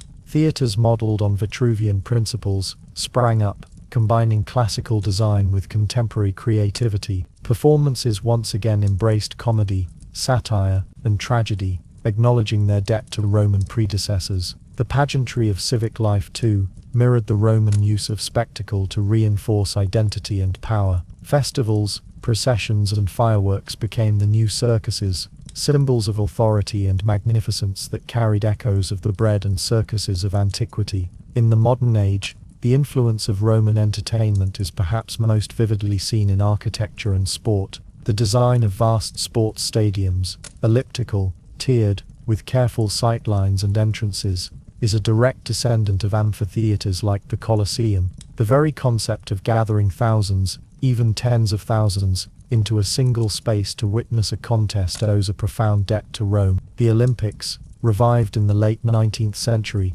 celebrated ideals that combined Greek athleticism with Roman grandeur, bringing together nations in a spectacle that echoed the empire's own desire for unity through display. What lingers most, however, is not merely the physical legacy, but the cultural instinct, the human desire for shared entertainment, for stories told in public, for contests of skill or endurance, witnessed in community, was shaped by Rome's long history of spectacles. Even in criticism, the Roman model persists. Philosophers, politicians, and social critics have long drawn upon the phrase bread and circuses to describe the ways governments may distract or placate their people through entertainment. The echo of Juvenal's satirical remark continues to frame debates about the role of spectacle in society, from the lavish games of emperors to the global reach of televised sport and mass media. Thus, the story of Roman entertainment does not end with the collapse of the empire or the fading of the last games. It continues,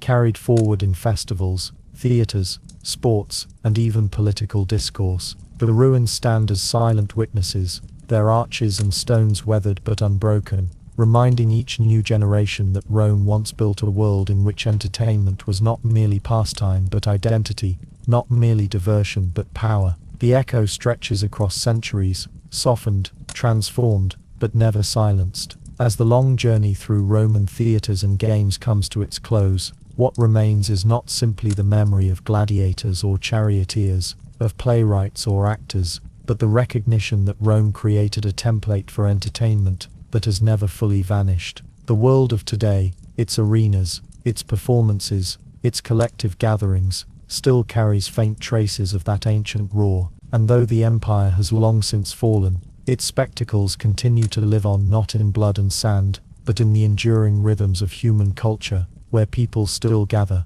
still watch, still remember.